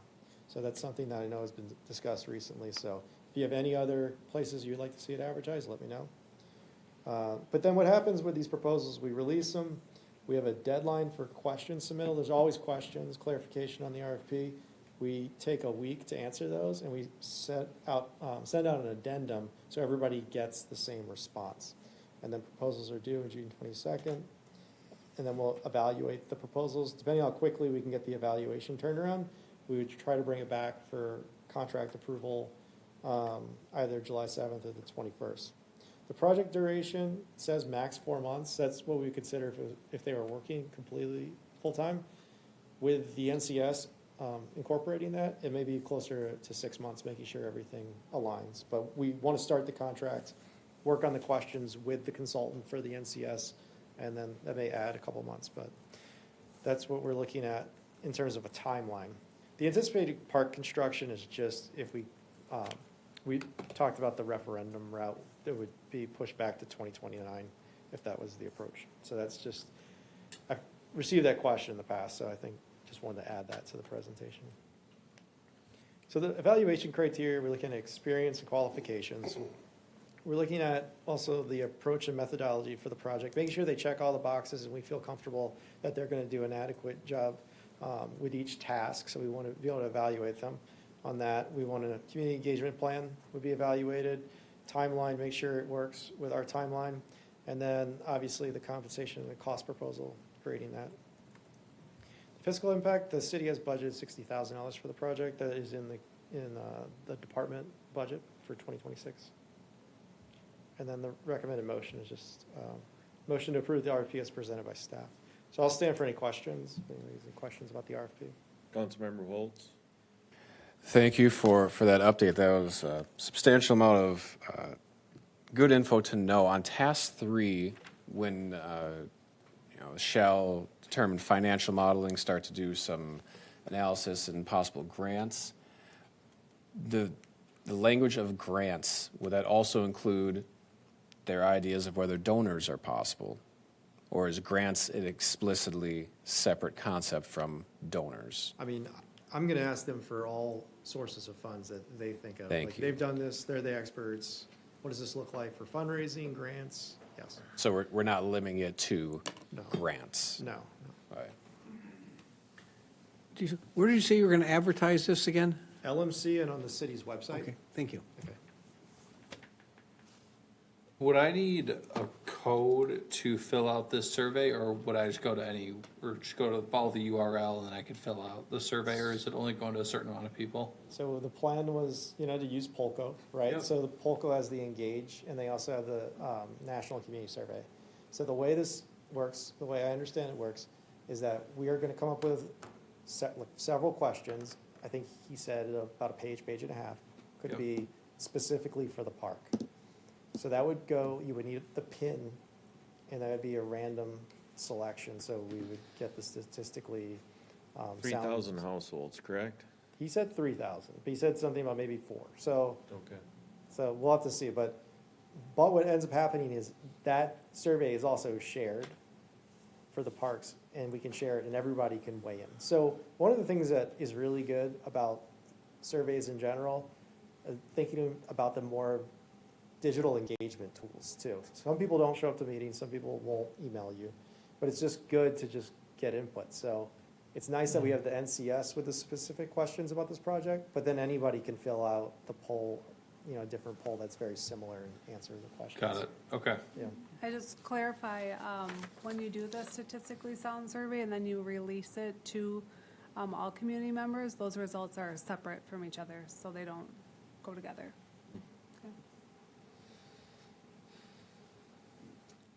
Any other questions? Just real quick with that.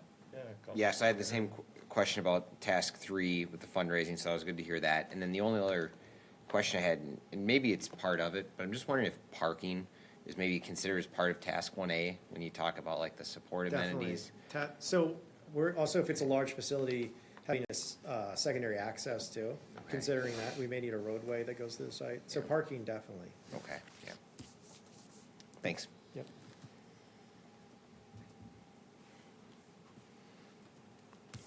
All good?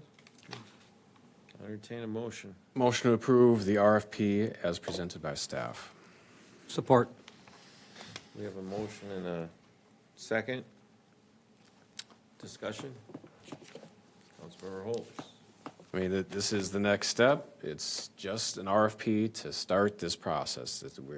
There's 4,200 steps after this, but I appreciate the work that's being put into this. This is one of the priorities that we listed as a council that we're going to tackle. So I appreciate that, and it's good to see that, yes, we are taking the steps one by one. All right, there's nothing else. I'll call the question. All those in favor of putting out the RFP as presented, please signify by saying aye. Aye. Aye. Motion's passed. Thank you. Item number 9, Stormwater Management Utility Code Review. Mr. Stanley.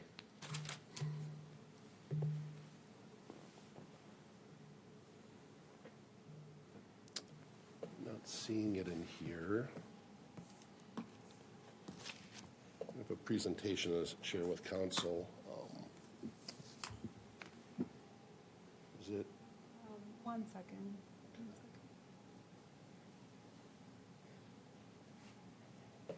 We can talk about Highway 36 again. It's a pretty big deal.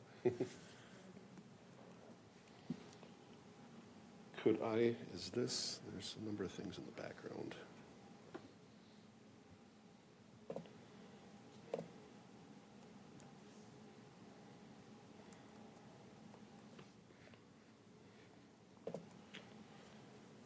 Can I pull it up through the website? You can, I also am just gonna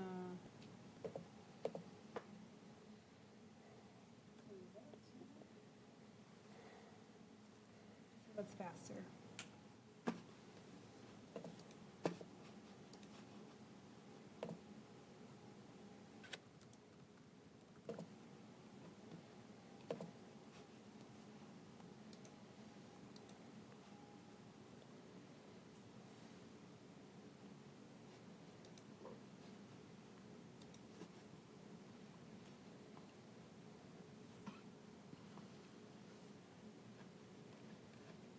There you go.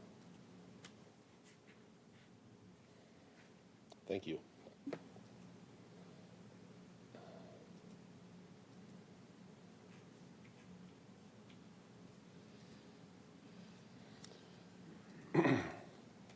Okay. Apologies for the delay. So I'm before you, been before you a couple of times on this matter, Mayor and Council, to discuss a review that's been asked for to look into some potential revisions to the stormwater utility code. So some background on this matter is one of the city's goals is to review fees like this from time to time. So there was an initial discussion last fall. At the time there was a scope put together, reviewed with staff and brought it before council March 3rd. And ultimately the scope was rejected with some input to include some additional items. So I have kind of a list of proposed services here, and I want to kind of elaborate on some of the items. So review calculation methodology and recommend changes, review land use categories and recommend additional as necessary, review appeal process and recommend improvements, changes, review current ordinance with specific attention to equity, research and assess possible homeowners association credits or payment reductions based on public infrastructure maintenance responsibilities, and ultimately just to make sure that whatever we have complies with state law. So just to kind of talk about some of the tasks that are associated with this work. So when I look at, calculation methodology, land use, and special attention to equity in particular, the plan here, and apologies for not as much detail in the scope letter here, but essentially what we're going to have to do is get kind of a baseline representation of what the runoff is from a single-family home. The way that the ordinance works is that there's a utility factor that's applied to the city's fee, which is termed utility charge. So that's currently it's $95 per year for a residential property. So that $95 is what gets factors applied to it and other numbers in order to apply to the number of uses in the code, which include agricultural, manufactured home park, commercial or industrial properties, vacant land, golf course type or park space, a school or a church, and then there's a conditional use which says site specific. So that's going to remain. But when looking at this list, the intent is to largely maintain this. This is a high level review of this code. Okay, so the steps to go about gathering data is to essentially go and start looking at a cross-section of residential properties in Lake Elmo and determining the impervious surface on that through GIS delineation. When we think we have a representative sample, and by representative, we heard earlier tonight that there's over 5,400 households in Lake Elmo. We have no intent on going through every single, we don't have the scope and we don't have, our schedule here, which I'll get to at the end. We're trying to keep this moving. So going through 5,400 households would be, that would be several months of work for an individual to do to gather all that data. And so what we're trying to do, like I said, is develop a baseline, representation that we think for specific, housing types. So, we're talking about like 50, 60, 70 delineations is what we're kind of anticipating based on conversations with my staff and similar reviews that we've done. So when we have that and we can kind of determine what that baseline is, then the analysis that goes into the additional properties, because it's kind of where that factor comes from, is based on, it's all based on that residential equivalency runoff. Okay, so if you look at the code, which is included, I don't have it up on the screen, but it's included in the council packet. Commercial industrial property. Right now, there's it's 3.08 times the utility charge, that $95 times the amount of acreage in the property. I have no idea how that was developed. We're here to essentially cross-check that in this process to make sure that that is equitable, right? And if it's not, we're gonna make changes to it. And by equitable, I mean fair, a fair amount to pay. So that's really as far as the process for what we're gonna be doing, the analysis that we're gonna be doing. That's kind of a high-level outline of it. I just wanted to put that out there for everybody to understand what we're doing. To touch on some of the other items, the review of the process or appeal process. I have been in preparation for resubmitting the scope and fee letter, as well as just doing my due diligence. I've done some research. I've had conversations with the city attorney, and just looking into, this will largely be a comparison to see what other cities are doing. You know what I mean? Like, do they have a process that comes to council? Is that required? Is it more of an administrative process? And how does that work? So that'll be the results of all this will be presented to council at a later date. The HOA matter I want to talk about for a second here. So again, we heard earlier, maybe to my benefit, because I had no idea we had 41 homeowners associations in the city, but thank you, Jason, for sharing that earlier.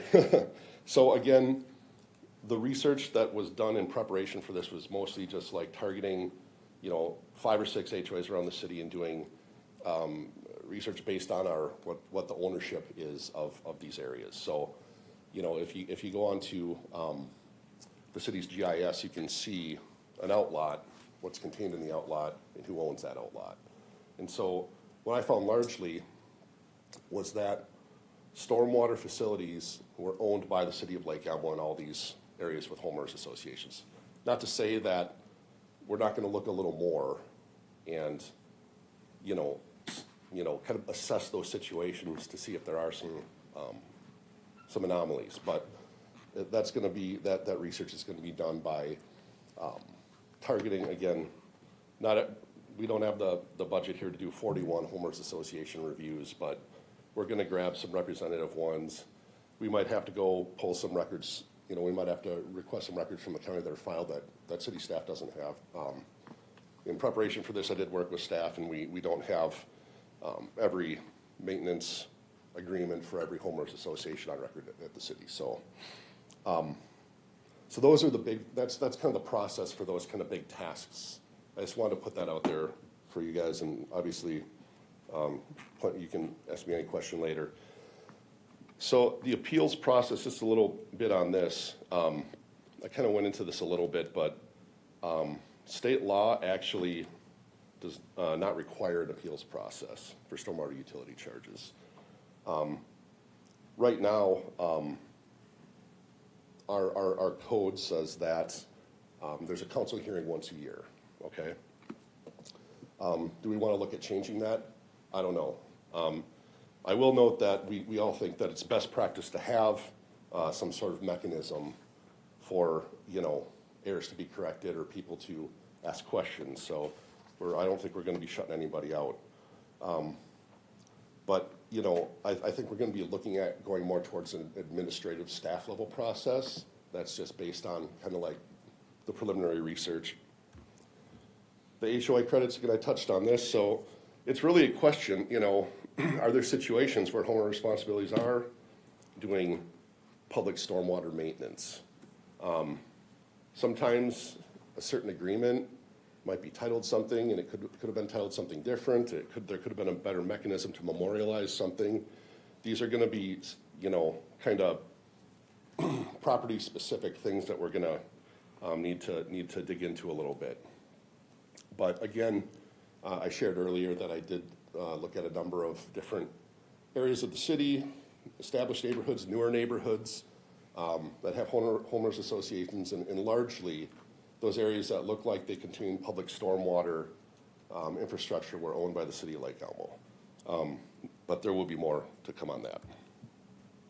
There was also a question that came up at the March 3rd meeting about can stormwater utility fees for the public right-of-way be assigned to private properties based on that property's share of traffic generation in the area around that roadway? And after thinking about that, I consulted the city attorney, and the opinion that came back was it's very likely not legally defensible under state law. As you know, there's a number of things such as, you know, stormwater fees for a property are generally tied to conditions that create runoff. And, you know, the fees must be proportionate to those properties. So traffic generation can change wildly based on a number of factors. But the long and the short of it is, you know, based on that opinion, I decided that further review of that matter was not going to be included in the scope of services. So I'm before you today, bringing the scope back with some additional information. If approved, I propose to come back in June and present our recommendations to the City Council. And then over the course of the year, as deemed appropriate, code updates can be made. Questions for Mr. Stanley?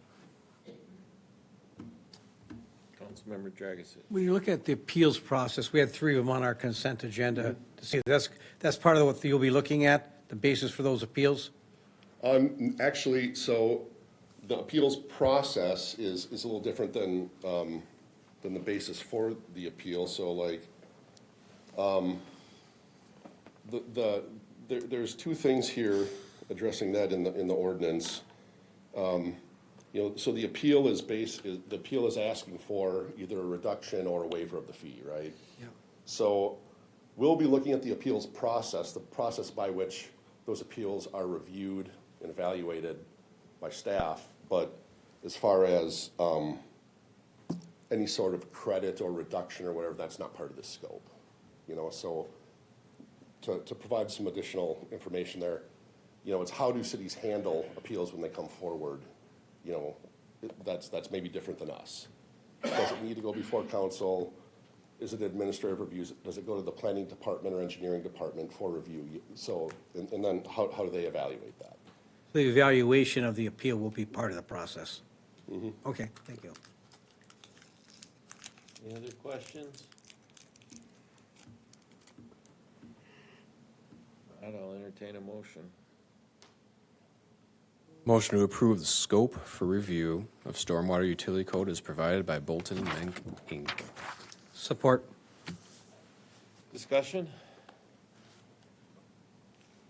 You got some work ahead of you. Yes, we do.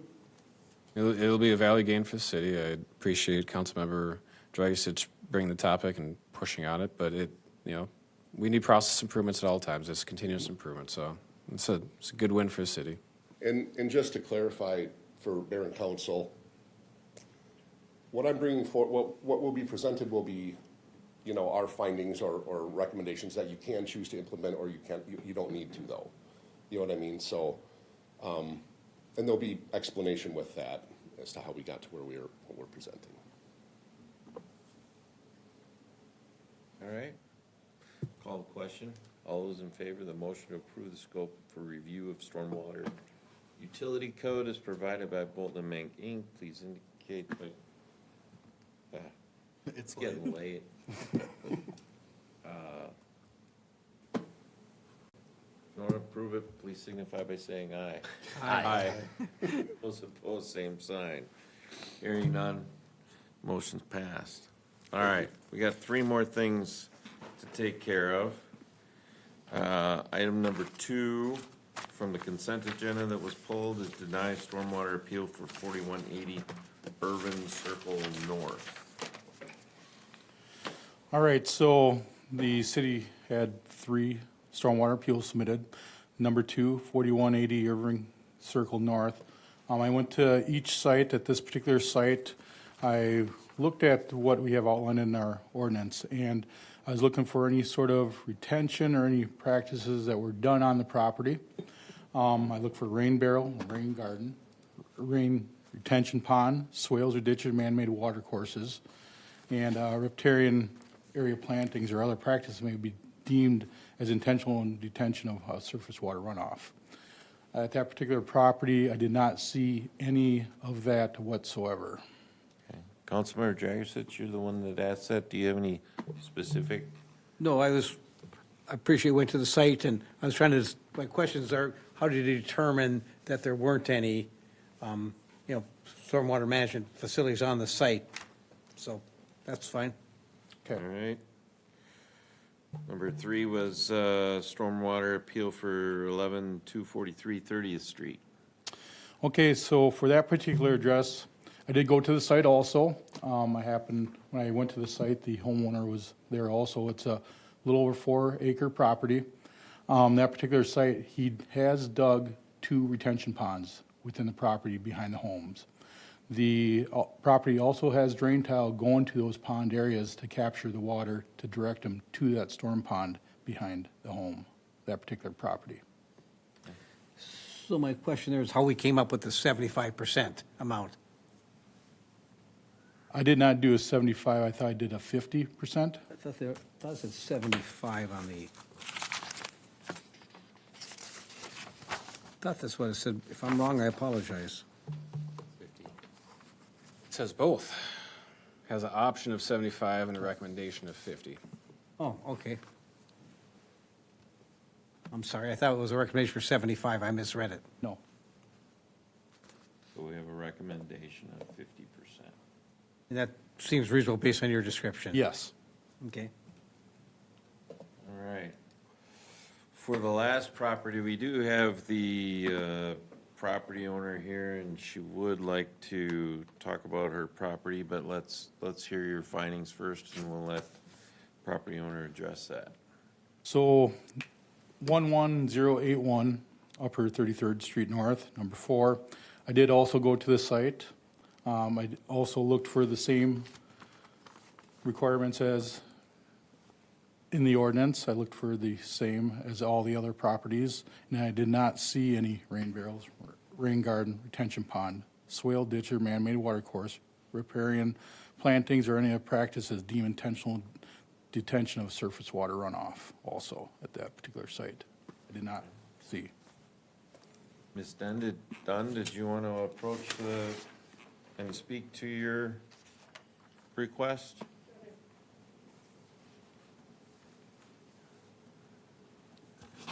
Late good evening to everybody.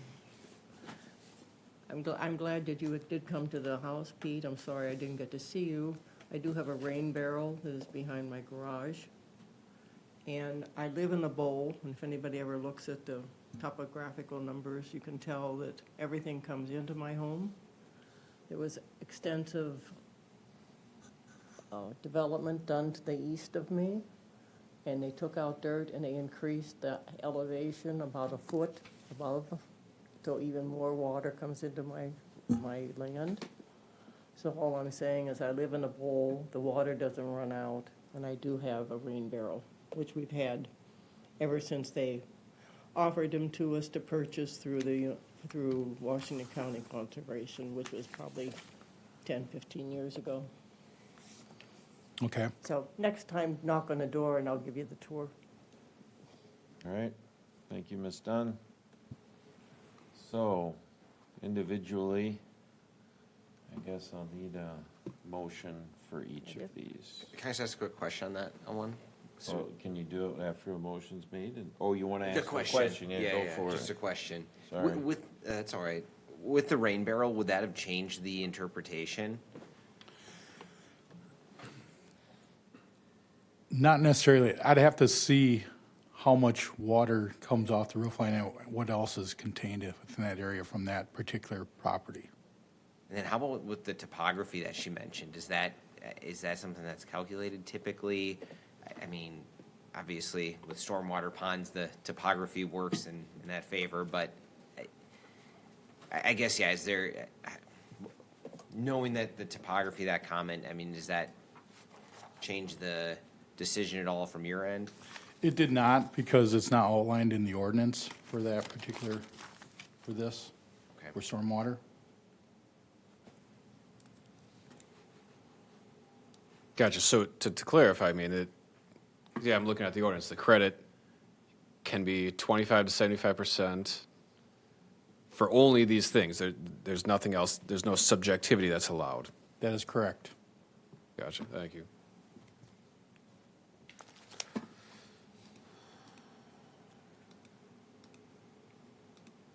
Okay, I'll make a motion to not approve any reduction of the surface water for 4180 Urban Circle North. Second. Any discussion? Call the question. All those in favor of the motion, please signify by saying aye. Aye. Thank you. Motion to approve the stormwater appeal for 11243 30th Street North. Second that. Any discussion? All those in favor to approve a reduction in surface water fee for 11243 30th Street at 50%, please signify by saying aye. Aye. Motion is approved.